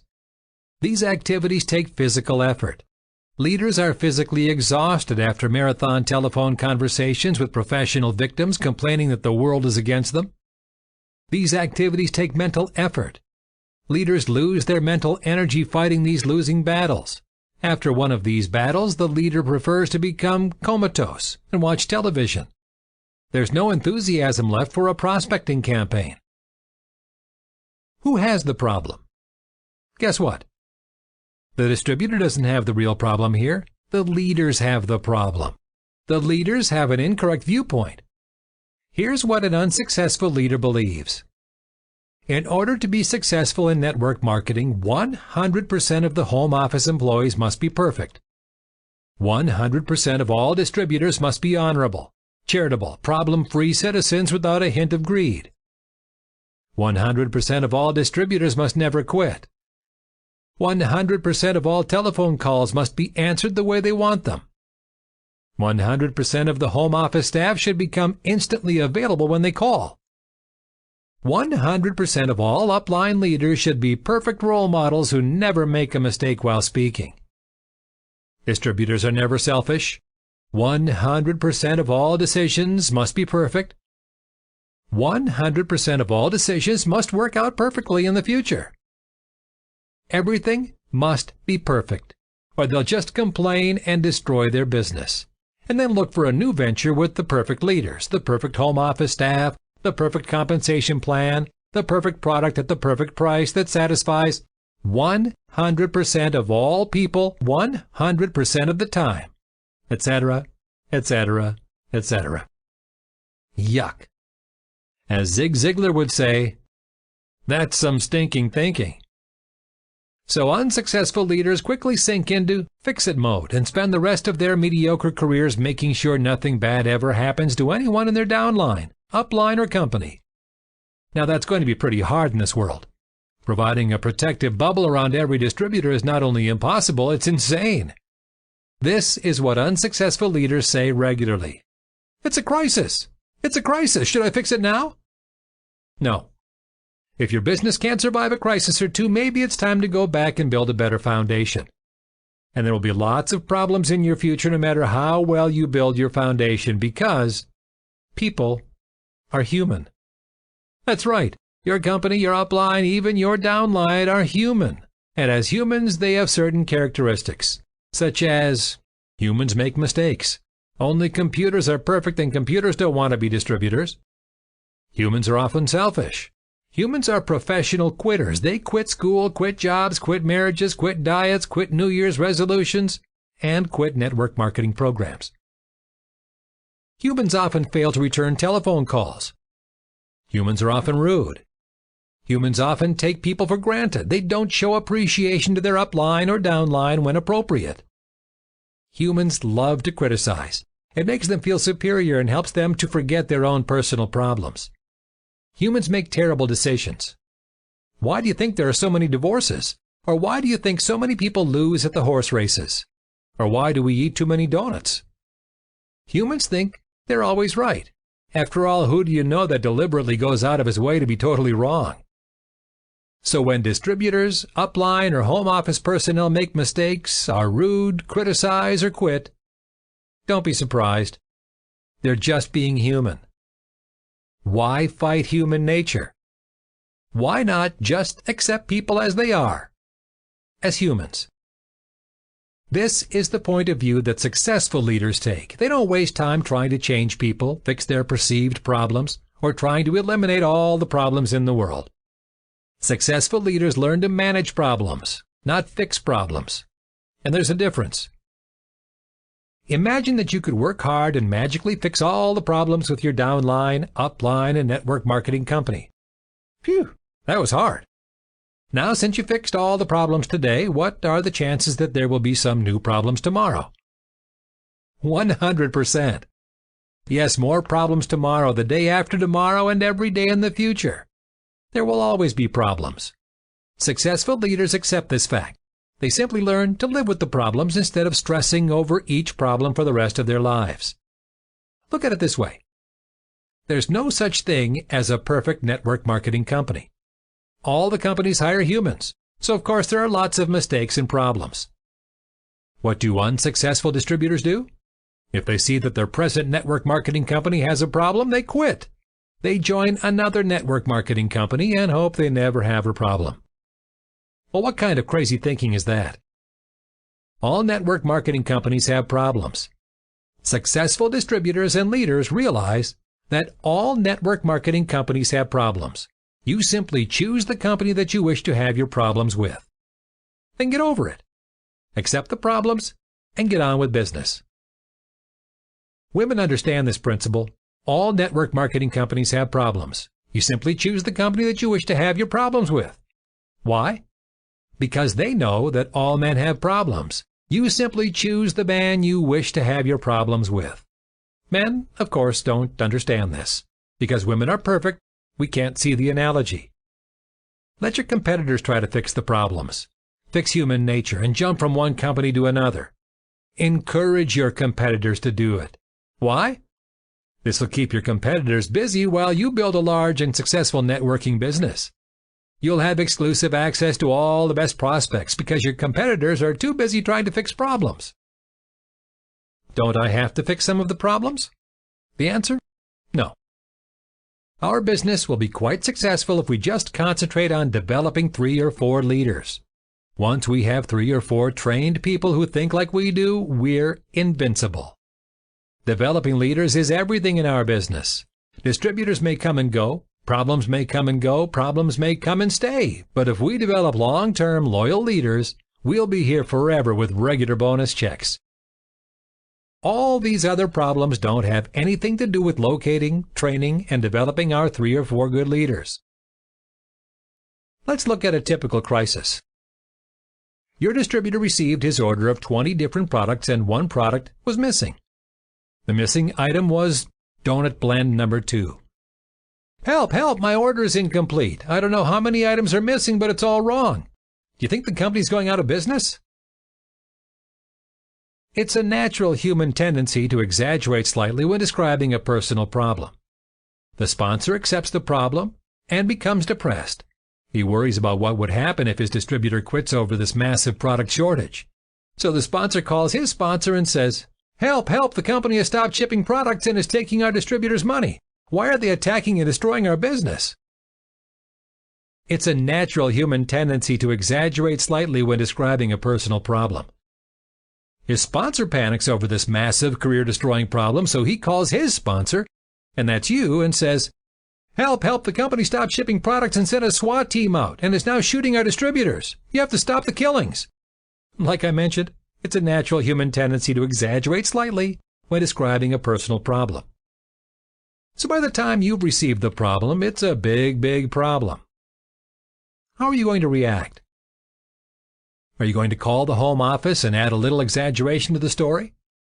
Not if you're a successful leader. As a successful leader, you have a rock-solid, stable viewpoint. You know that the only thing that counts is that you locate and develop 3 or 4 good leaders. Period. All the other problems are just a distraction that you can ignore. What do? You reply to your panic-stricken leader and say, Missing products, huh? Well, I don't have access to the home office shipping computer, so why not email them with the details, send a copy to me, and they'll take care of it. Boom. You're done. That's it. No more hysteria or involvement. Now this relatively minor problem is manageable. The distributor with the problem must write down the details in an email. And that's good. Why? Writing down the details is hard. Most people would rather pass the problem on to their upline rather than handle it themselves. After all, it's just human nature. Why not make a simple exaggerated telephone call? That's easier than producing a written report. Writing down the details usually limits the amount of exaggeration. Most people will check their facts again before committing themselves in writing. So what happens? The distributor checks the shipping box again and magically finds the missing product. Donut blend number 2. Problem managed. You're moving on with your business of locating and developing 3 or 4 good leaders for your business. In all of my years of network marketing, only one person ever wrote down all the facts and sent those facts to the company and me. One. That's it. And here's what happened when I received his facts with his problems. I went to lunch. I told myself I'd deal with the problem-laced facts in the morning. The next morning, I got a call from this distributor thanking me for taking care of his problem. It seems the home office called him back, sorted everything out, and he was satisfied. Well, I simply placed that fax in the trash. I never read it, and I never really knew what the problems were.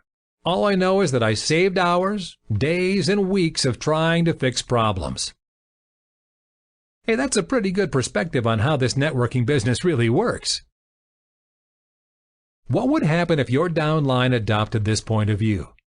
Massive growth, massive sales, massive bonus checks. Wouldn't it be nice if your downline never complained? Instead, they simply accepted problems as part of life and then went on their way to build their business? Well, that would be a perfect world. However, there is no rule that says we can't educate and train our downlines towards this goal. Can you imagine how powerful your opportunity meetings would be if everyone was positive and focused on their goals of locating and developing 3 or 4 good leaders? The atmosphere would be magic. With so much positive energy in the room, guests would join without even hearing a presentation. Prospects want to be involved with positive people who know where they're going. What about other problems? Can a human make a mistake during a business presentation? Can there be a typographical error in the brochure? Can an underpaid newspaper reporter jealously write an unfair story about your company or your products? Can an upline leader tell lies, steal customers, counterfeit distributor applications, and steal your dog? Yes, it happens. So what? All these types of problems have nothing to do with your ultimate focused goal of locating and developing your 3 or 4 leaders. Notice a common theme here yet? Let's look at crisis number 2. Back to England. Several years ago, I gave an opportunity meeting presentation to about 50 people. It was in a small hotel room in the north of England. In the back of the room was a brand new distributor. She brought along her husband and her 11-month-old daughter. Also in the back of the room was a prospect with a $1,000 pinstripe suit, manicured nails, the perfect tan, a replica of a very expensive watch, and an attitude. He looked like a stereotypical New York City stockbroker. What do you do when the baby cries? As I proceeded with my presentation, occasionally the baby made a bit of noise. Okay, the baby cried. It wasn't really loud, but it was distracting. Now here's the question. Does a baby crying have anything to do with locating and developing your 3 or 4 good leaders? Notice a common theme here yet? No. A crying baby's not a problem. It's a non-event. It's totally manageable by simply ignoring the crying and continuing with the opportunity meeting. So I did. Guess what happened when the meeting was over? The well-dressed guest left. He was completely turned off by the baby's crying. His parting remarks? How could any professional business allow a crying baby to interfere or distract prospects during a business presentation? I couldn't possibly join a non-professional organization like that. Now here is the million-dollar question you have to ask yourself as a business builder and networking leader. If my prospect quits or doesn't even join because an 11-month-old baby cries, will this prospect ever be one of my 3 or 4 good leaders? The obvious answer is no. At best, this prospect might become a temporary distributor. He'll quit at the first sign of distress, problems, hurt feelings, or stress. Or what if his guest doesn't show up at the next meeting? This person would be devastated. So whether or not this temporary distributor joins or not, it would not make any difference in one's long-term networking career. There will be plenty of bigger obstacles in this person's career that will cause him to quit. Let's look at it this way. The prospect quit before he even started. Why? Because he heard the crying of an 11-month-old baby who didn't even recognize his existence. The 11-month-old baby didn't even know or care that this prospect existed. Yet this 11-month-old baby had the power and control to make decisions for this weak-willed, well-dressed prospect. If this so-called prospect is going to let 11-month-old babies make decisions for him, how well is he going to do in his own business? Not well. Should you fix the problem? No. It would be a total waste of time. Let's say that you banned babies from the opportunity meeting. Maybe you hired babysitters or told families they weren't welcomed if they had children. Anyway, you fixed the problem of babies crying at opportunity meetings. So what? What if the meeting room was too hot? Wouldn't this picky, weak-willed prospect still refuse to join? What if the meeting next door made too much noise? What if the speaker made a mistake during a presentation? What if someone had a bad cough? See the problem? The problem is with the prospect, not with the circumstances around the prospect.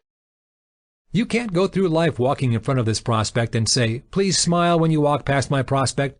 Please don't say anything bad about our company in front of my prospect. Please don't let it rain while my prospect is coming to our meeting." This prospect believes that circumstances must be right in order for him to become successful. In other words, he's saying that success is outside of himself.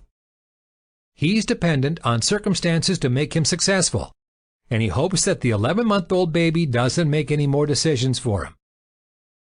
Is this prospect ever going to develop into one of your 3 or 4 good leaders? No.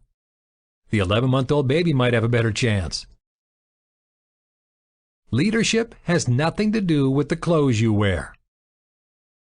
Who would you rather have in your organization? The mother who brought her 11-month-old baby and her husband to the opportunity meeting? Or the well-dressed, weak-willed prospect who takes directions and career decisions from an 11-month-old baby? The answer's obvious, once you understand the principle of locating and developing 3 or 4 good leaders. Leaders are everything. They are your long-term security. They are your keys to solid growth and consistent bonus checks. Almost everything else you do in networking marketing is trivial. Your major effort is to concentrate on locating and developing 3 or 4 good leaders. Most of the other things we do are a waste of time. Want some examples? Discussing company politics, arguing with know-it-all distributors, retraining uplines, arranging chairs at opportunity meetings, rewriting the prospecting brochure for the 31st time, arranging product displays, memorizing sales pitches, holding hands with weak-willed prospects, correcting people when they're wrong, scolding distributors for missing meetings, wishing you got more money for your efforts, demanding immediate shipment of back orders, demanding that everyone in every circumstance was treated fairly, listening to petty grievances, giving pity to people with hurt egos, trying to save professional victims, forcing distributors to go to trainings they don't want to attend, trying to find someone to blame, wishing people had the same vision you have, telling management how to do their jobs, etc., etc., etc. We don't become successful leaders by solving these problems. And we don't become successful leaders by sponsoring and replacing temporary distributors.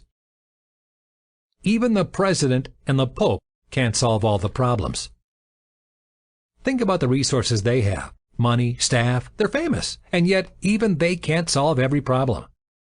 So what about us with even fewer resources? Of course we can't solve all the problems, so let's get over it. We become successful leaders by locating and developing 3 or 4 other good leaders. Network Marketing Crisis Center, may I help you? Make sure this is not how you answer your telephone. Instead, educate and train your new distributors and potential leaders that problems are natural. Problems are part of life and will be here tomorrow and every day of our lives. So instead of fixing, stressing over, and worrying about problems, simply manage problems and get on with life. You'll have more free time, less stress, and the lifestyle to enjoy those big bonus checks. And you'll find yourself easily answering questions and handling problems when you're focused on locating and developing 3 or 4 good leaders. For instance, if you live 40 miles from your company's home office, you'll have distributors ask you, "Why don't you go over and visit the home office more often?" You can answer, "Because visiting the home office has nothing to do with locating and developing my 3 or 4 good leaders." Or distributors will ask, "Why can't we have donut blend number 8 and chocolate?" You can answer, "What does that have to do with locating and developing our 3 or 4 good leaders?" Or distributors will say, "Mary spoke too long during the opportunity meeting." You can answer, "What does that have to do with locating and developing our 3 or 4 good leaders?" See? It's easy. Once we understand the principles and have the proper perspective on our networking business, everything gets easier. And finally, in case you didn't notice the principle yet, here it is. Our job as leaders is to simply locate and develop 3 or 4 good leaders. The rest of our activities are simply non-events. They just don't matter. Choosing how to handle time-wasting problems. Maybe you've had this happen. Your distributor calls and says, "The product's too expensive. The compensation plan doesn't pay enough, the management stinks, and you're a worthless sponsor." Don't you just hate telephone conversations with your distributors when they're having a bad attitude day? Nothing is right with you or the company. Everything's broken, and your distributor has 100 reasons why everything's impossible to fix. And even if your distributor died and went to heaven on his bad attitude day, he would just complain about altitude sickness. So what can you do? Nothing. The problem is not with the problems. You can argue with your distributor that everything's fine, can be fixed, will be improved, and things will just keep getting better and better. No matter how persuasive your argument, you'll lose. Even if you personally solve all the current problems, your distributor will locate or create new problems. You're in a lose-lose situation. For instance, your distributor telephones and says, "I called the home office and I couldn't get through." Well, what can we do? We can solve the problem for our distributor. We can pick him up, put him in our car, drive him to the home office, walk him inside, cut up the phone lines, and say, "Now talk to my distributor." We solved the problem, didn't we? But as soon as that problem is solved, then what? Our distributor has another problem. "Well, I got my products in the box and I cut my finger opening the box." Okay, we run an ad in the local newspaper and we hire someone to help our new distributor. The new help comes and his only job in life is to open our distributor's boxes so he doesn't cut his fingers. Well, the next problem our new distributor has is, "My sponsor's a jerk." Instead of taking it personally, you offer, "Why don't you get a different sponsor other than me?"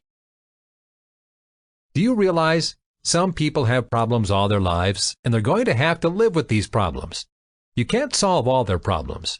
You can spend all your time and all your effort trying to solve problems and make things perfect, and you're never going to get even close to getting started, are you? And remember, the President, the Pope, and even the Queen of England have tremendous resources at their disposal. And even with all of these resources, they can't solve all of their problems. We have limited resources. We don't have a chance. Well, if you can't fix the problems, what can you do? As I said before, the problem is not with the problems. The real problem is inside your distributor's mind. Your distributor has made a decision that success is not within himself. Your distributor has decided to believe that success is outside of his control and can only be found in outside circumstances. In other words, he doesn't believe he can become a success because success can only be achieved in a perfect world, with perfect people, with perfect products, with perfect prices, with the perfect compensation plans, well, you get the picture. Our world is full of problems. They just won't go away ever. So, success must be achieved in spite of these constant problems. To decide or not to decide? That is the question. Leaders understand success. It's like someone gave us an operator's manual. We realize that in every situation, some people are successful and some are not. So success can't be dependent on the situation. Success must be dependent on the person. Then why do some people become successful and others do not, in the same circumstances or situations? The answer lies in the 6 inches or 15 centimeters between our ears.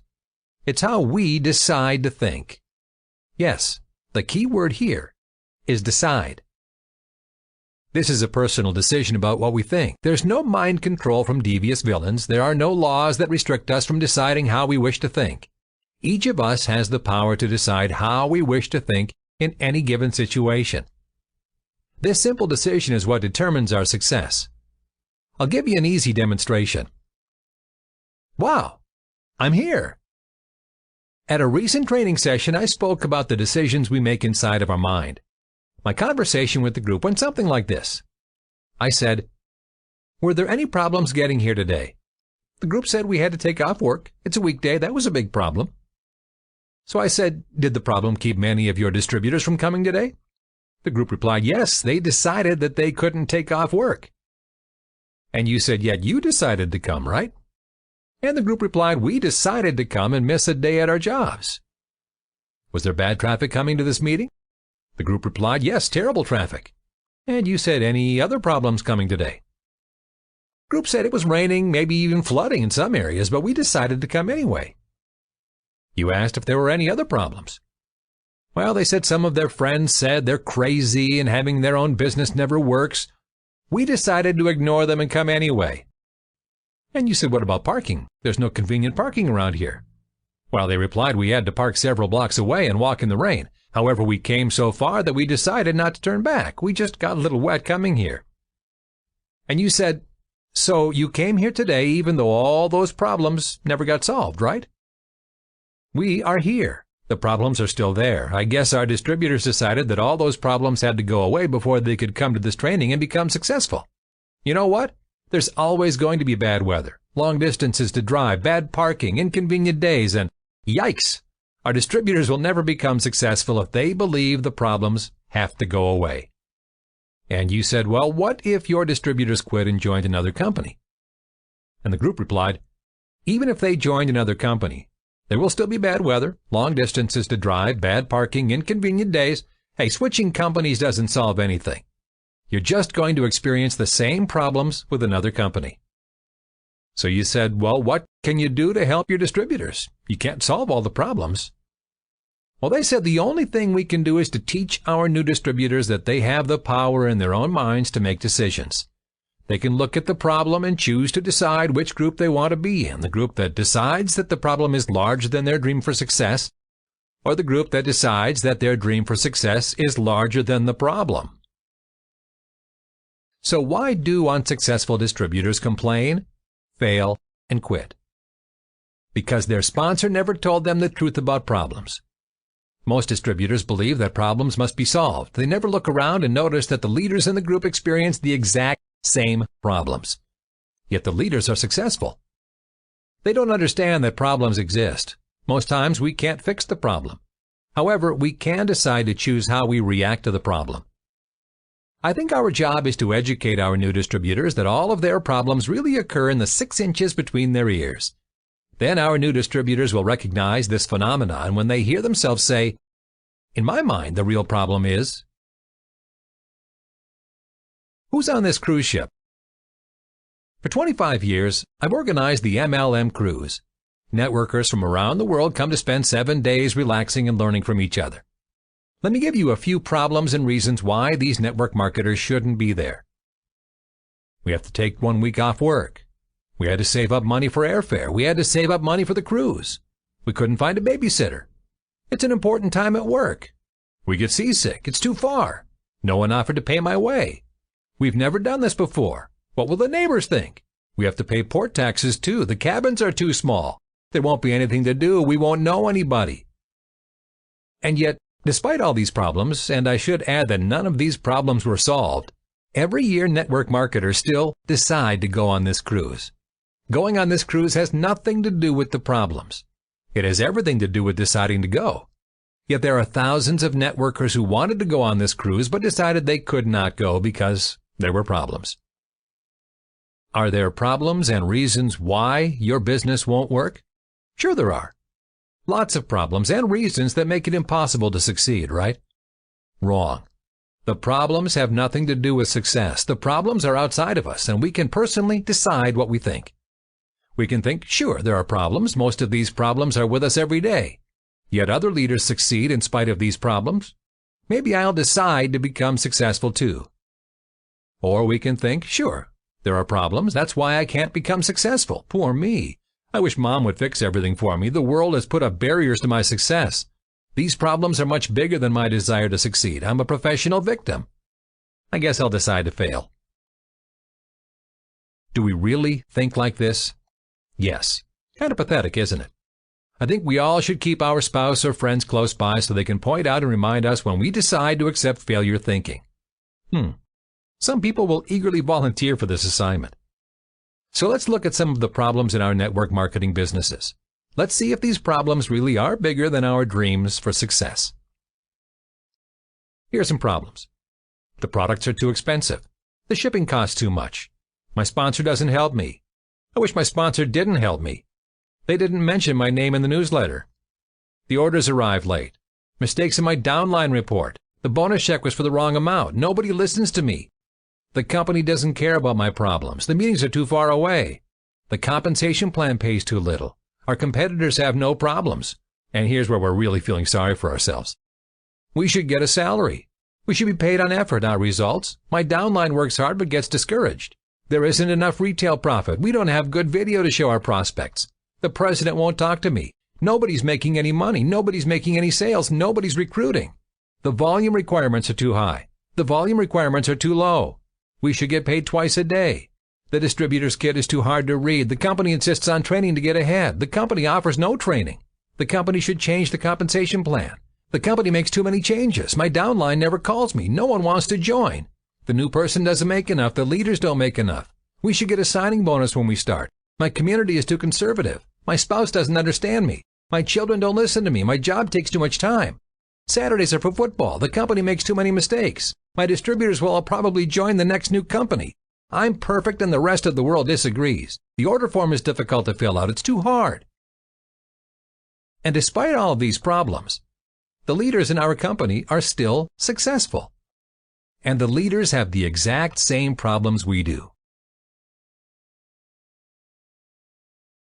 Why all this emphasis on handling problems?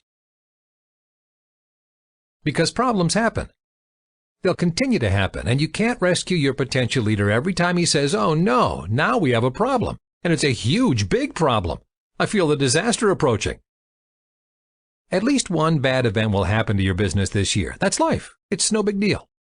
No business can go on forever with lucky events followed by good fortune, followed by miraculous good news. We either teach our new potential leader to handle problems, or we won't have a new leader on our team. I don't know anyone who joined the perfect business at the perfect time, with the perfect product, with the perfect pricing, in the perfect market, with the perfect compensation plan, with the perfect sponsor and perfect downline. Do you? We all want our business to have good fortune forever, but occasionally someone steps on our dreams. And for some of us, people step on our dreams more often. If you can't think of any problems in your networking business, see if these look familiar. Your company back orders or discontinues your group's favorite product. The local trash tabloid reports that your company's president is secretly a two-headed alien who performs secret animal sacrifices. Your disgruntled downline distributors form their own competing company and try to steal your leaders. Or out of thousands of product orders, your company made a mistake on someone's order. Shudder, stress, check our wills, sound the panic alert. So what happens when your business has the occasional but inevitable problems? Do you lose your leaders? Do you spend hours on the phone trying to salvage your downline? Do you apologize, sympathize, and worry into the night? I hope not. You should prepare yourself in advance for problems. Your company will have problems. Your upline will have problems. Your downline will have problems. And that's just how life is. If you don't believe that problems will ever happen to your business, trust me, that illusion will pass shortly. How do you prepare your leaders for bad news, back orders, fulfillment mistakes, jealous politics, hurt feelings, phone calls mixed up or not returned, etc.? Simple. Tell them the truth in advance. You might say something like this. John, before you make a total commitment to building your business, you need to know the facts. Our company's not perfect. There will be some problems in the future. Even worse, our company employs humans, and you know how they can make mistakes.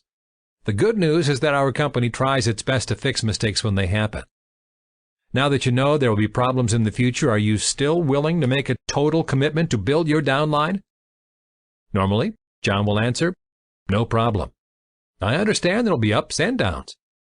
Thanks for being honest with me. There are problems in every job and business, so I know better than to try to look for perfection. Now, when the inevitable problems do occur, you have prepared your leaders for a little pep talk. Let's say that the problem of the month was the company changed its labels from light green to dark green. Uh-oh. Now your downline is really worried. Your leaders are thinking of switching to another company that offers labels in a very light green. They swear they never want to live through another label color change. Their customers complain. Their distributors feel confused. This problem is now a major crisis and threatens the motivation and belief of your entire downline.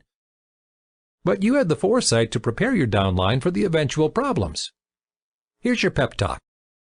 John, remember when you first made the commitment to build your business? We discussed that problems would be in our future and would give us a few stumbling blocks along the way. Well, this label color change is one of those problems. It looks like a big deal now, but if we compare it to a 10 or 20-year career, it's just one of those problems that happen. Sometimes we leap forward, sometimes we take a step or two back, but overall, as leaders, we focus on long-term steady progress. That's what makes us different from the average distributor who has one bad experience and quits. Then the average distributor has to go out and invest and build a brand new group with a new company. That's a lot of time and money invested in training and building a new business. There's no income coming in, just expenses during those transition periods. And just when the average distributor gets to profit in his new network marketing company, bang, another problem pops up.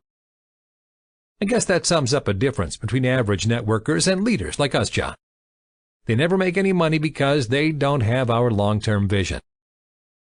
I bet if their mother served one bad meal, they'd never visit her again. If their bank made a mistake on their checking account, they'd give up using money.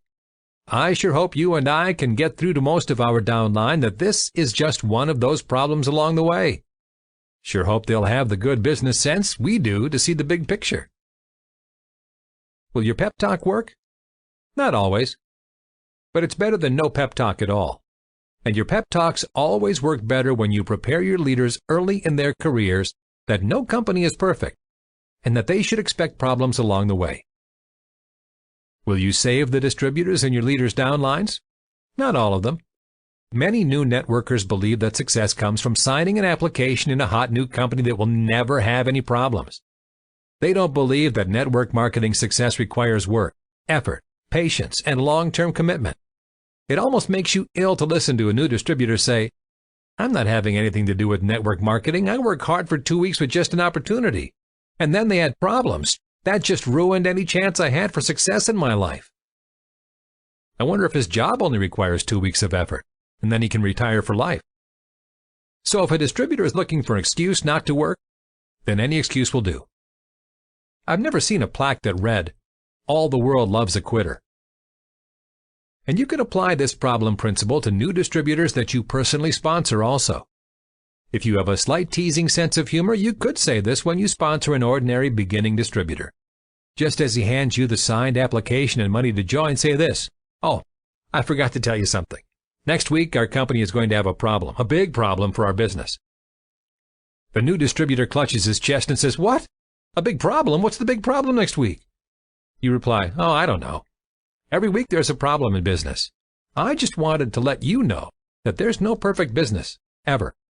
Having problems are just part of any business." And then, next week, when a problem does happen, you can say to your new distributor, "See? I told you there'd be a problem." So what's the difference? The leaders choose to think, "I choose to become successful in this business. Even if I solve all these problems, there will be more. I'll just get on with building my business." Now, if it's just that easy, then why don't we all think successfully?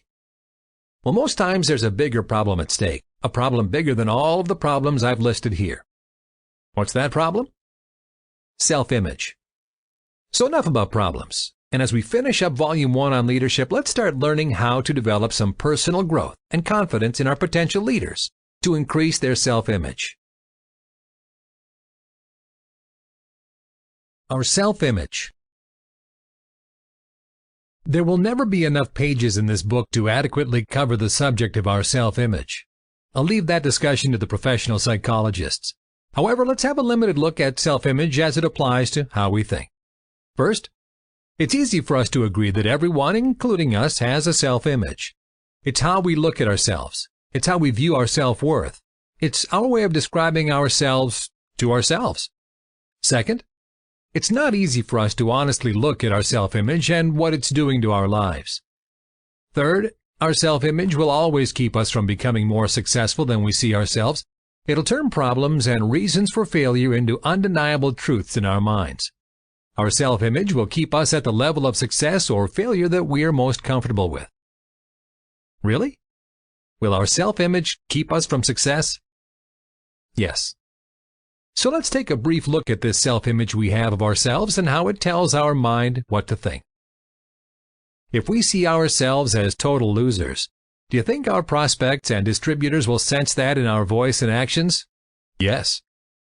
Have you ever met someone with a poor self-image? Even if they give the perfect recruiting presentation, their self-image will add this to the end of their presentation. And you're probably not interested. Nobody really wants to join. Everybody I've talked to turned me down. The economy's getting bad. Sometimes it rains hard around here. The company doesn't pay enough. My sponsor doesn't help me. It seems that I always pick the wrong deal. I don't know why I'm doing this. If we see ourselves as total winners, do you think our prospects and distributors will sense that in our voice and actions? Yes. Now our prospects and distributors will want to be associated with us. They feel we have skills, information, and direction in our lives. They want to follow us to success. Do some distributors really see themselves as losers and failures? Yes. Look around you for proof. Listen to people as they say, "Oh, that always happens to me. Oh, I never win those things. Nobody will ever want to do that. I'm sure I can't do that. Only other people can be that fortunate. Nobody loves me. It's too hard. I can't be successful because it's impossible to get ahead because no one will want to join because..." All of these statements are coming from these distributors' minds, and their minds are being controlled by their self-image. They see themselves as unsuccessful. They see themselves as victims. They see themselves as having continuous problems and limitations in their lives. Some people define themselves and define their lives as victims of problems. If you take away their problems, they wouldn't know who they are. We all need to ask ourselves, how do I see myself? As a victim of problems or as a master of my own destiny? Is my success dependent on other people? Outside decisions by others, the weather, the compensation plan, the newsletter? How we see ourselves determines how we think and the decisions we make. Need more proof that self-images control our minds and the decisions we make? Have you ever heard of someone on social welfare who wins $1 million in the lottery? What often happens in just a few years? That person's broke. That person had a self-image of a social welfare recipient. That person consistently made decisions to spend the money unwisely. Jewelry, cars, concert tickets, expensive meals, stereos, vacation trips, designer clothes, and horse racing, so that he would return to social welfare where he felt comfortable. If this person had a self-image of a rich, successful investor, he would have decided to invest in stocks, real estate, or other assets. Have you ever heard of someone who was a millionaire but lost his fortune? What often happens in a few years? That person is again a millionaire. That person had a self-image of being a millionaire. That person consistently made decisions to spend his new earnings wisely, so that he would again reach millionaire status. His self-image motivated him to work hard, save his money, and to invest wisely so that he would again become a millionaire, where he was comfortable. Oh no, but I was only trying to help. Have you ever had this experience? Let's say that you sponsored someone with poor finances. You wanted to help him succeed. You worked hard, you picked him up for training, you made his phone calls for him, you bought products for him, you even sponsored a few distributors and placed them in his organization. In other words, you did everything you knew to help him get ahead in your business. And after all that work, he failed. Nothing happened. He never developed an organization. He never called the distributors you sponsored for him. His relatives came to visit him on the night of the important meeting. He had to work overtime instead of picking up that hot prospect. He forgot about ordering products last month. He invested his overtime check in lottery tickets instead of sponsoring tools. He said that he was afraid to call his friends. He didn't feel right about approaching his relatives. He said that he wasn't good at talking to strangers. He didn't have time to go to training. He talked to the distributors you placed under him and actually got them to quit the business. See the picture? He's doing everything possible to fail, to stay right where he is financially, because he's comfortable with his self-image as someone who is struggling financially. No matter how much you try to help this person, he will sabotage your efforts. If he earns a bonus check, he'll spend it on personal items instead of building his business.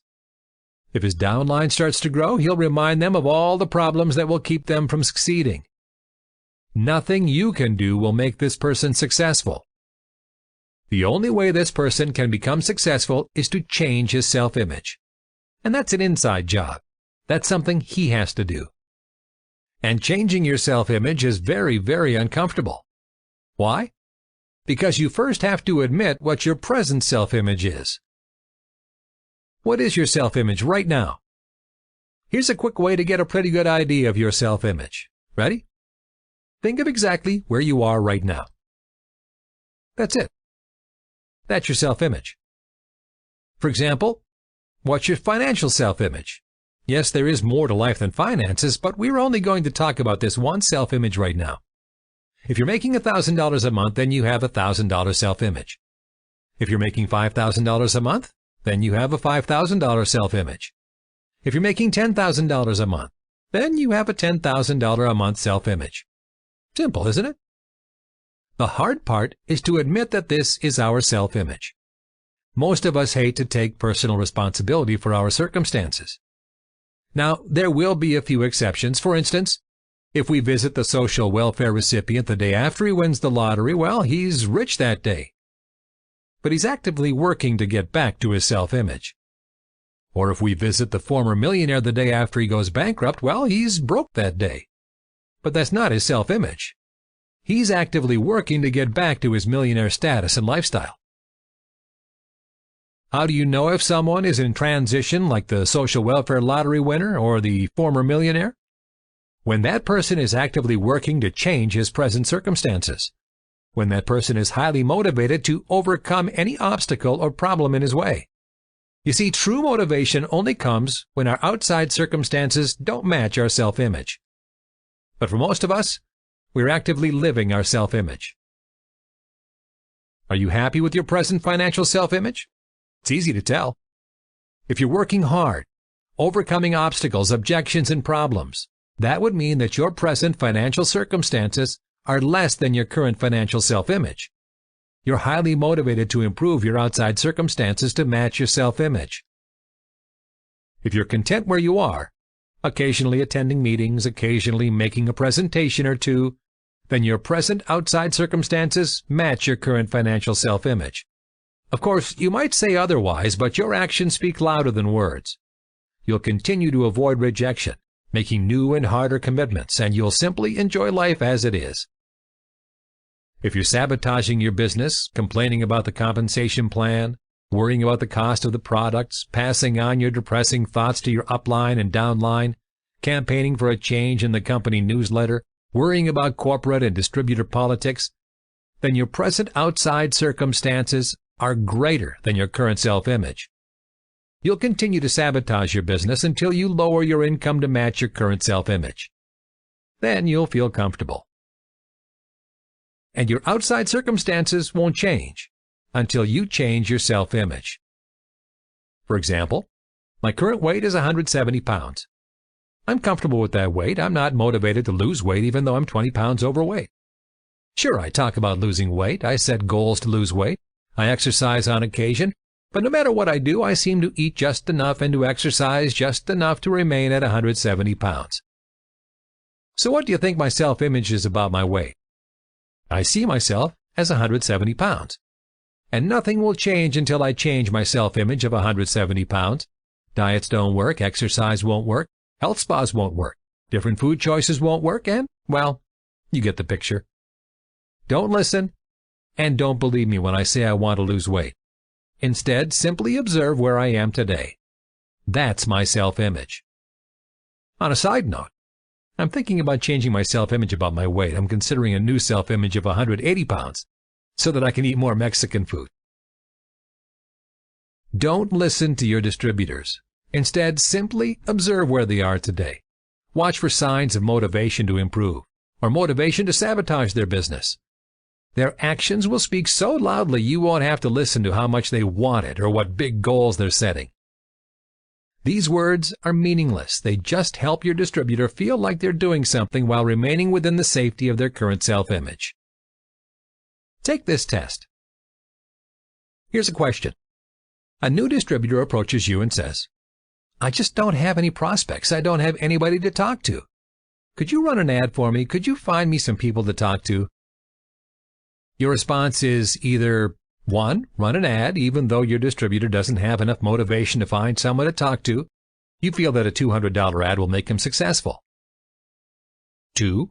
Every morning you go door to door approaching strangers. If a stranger is willing to listen, you say, "Wait, let me get my new distributor so he can talk to you." 3. Give your new distributor a 30-minute audio on how to find more prospects. Even though your distributor has already listened to 121 audio trainings, you feel your new distributor is just one audio training message away from success. Or 4. Say to your new distributor, "Let's talk about self-image. Let's talk about how we decide to become successful or unsuccessful. Let's learn how our minds really work." So which option did you choose? I hope you chose option 4. Okay, next question. A new distributor approaches you and says, "The products don't work. The company's in the wrong city. The newsletter's wrinkled. The compensation plan isn't fair. Your competition's perfect, and my dog bit me." Your response is 1. Find new products, help the home office move to another city, use a hot iron on his newsletter, give him more than his fair share from the compensation plan, give the competition some problems, and buy a muzzle for his dog. 2.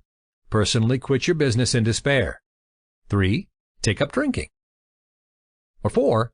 Say to your new distributor, "Let's talk about self-image. Let's talk about how we decide to become successful or unsuccessful. Let's learn how our minds really work." So which option did you choose? Again, I hope you chose option 4. But how do I increase a potential leader's self-image? Well, the short explanation is personal development. Self-image and confidence comes from within. For decades, network marketing leaders have guided people to motivational books, positive attitude seminars, and personal development CDs. Ask yourself this. Are my potential leaders studying personal development books or audios? What are they doing to improve their self-image and confidence? If the answer is nothing, then the entire task lies with you. And do you think you have enough time in the day to constantly praise the potential leader, to compliment him on every step forward, to read positive affirmations to him before he goes to sleep? Probably not. Developing this self-image and confidence is something that your potential leader can do on his own, while you're investing your time teaching him the skills of leadership. Make it easy on yourself.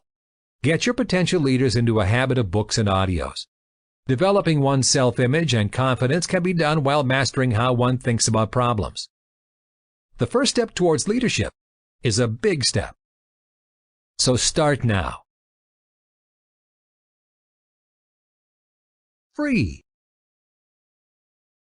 Get 7 mini reports of amazing, easy sentences that create new hot prospects. Discover how just a few correct words can change your network marketing results forever. Get all 7 free Big Al mini reports and the free weekly Big Al report with more recruiting and prospecting tips. Sign up today. My website is bigalreport.com. Want Big Al to speak in your area? Request a Big Al training event. That website's bigalseminars.com. Tom Big Al Schreiter's books are available at bigalbooks.com.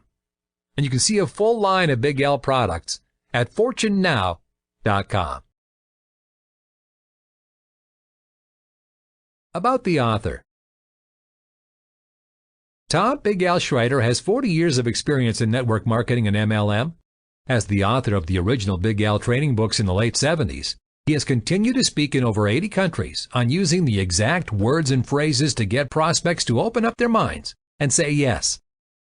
His passion is marketing ideas, marketing campaigns, and how to speak to the subconscious mind in simplified, practical ways. He is always looking for case studies of incredible marketing campaigns that give usable lessons. As the author of numerous audio trainings, Tom is a favorite speaker at company conventions and regional events. Visit Tom's blog for a regular update of network marketing and MLM business building ideas at bigalblog.com. Anyone can subscribe to his free weekly tips at BigAlReport.com. And finally, if you enjoy or benefited from this book, please take a moment to rate and review it on Audible, Amazon, or iTunes.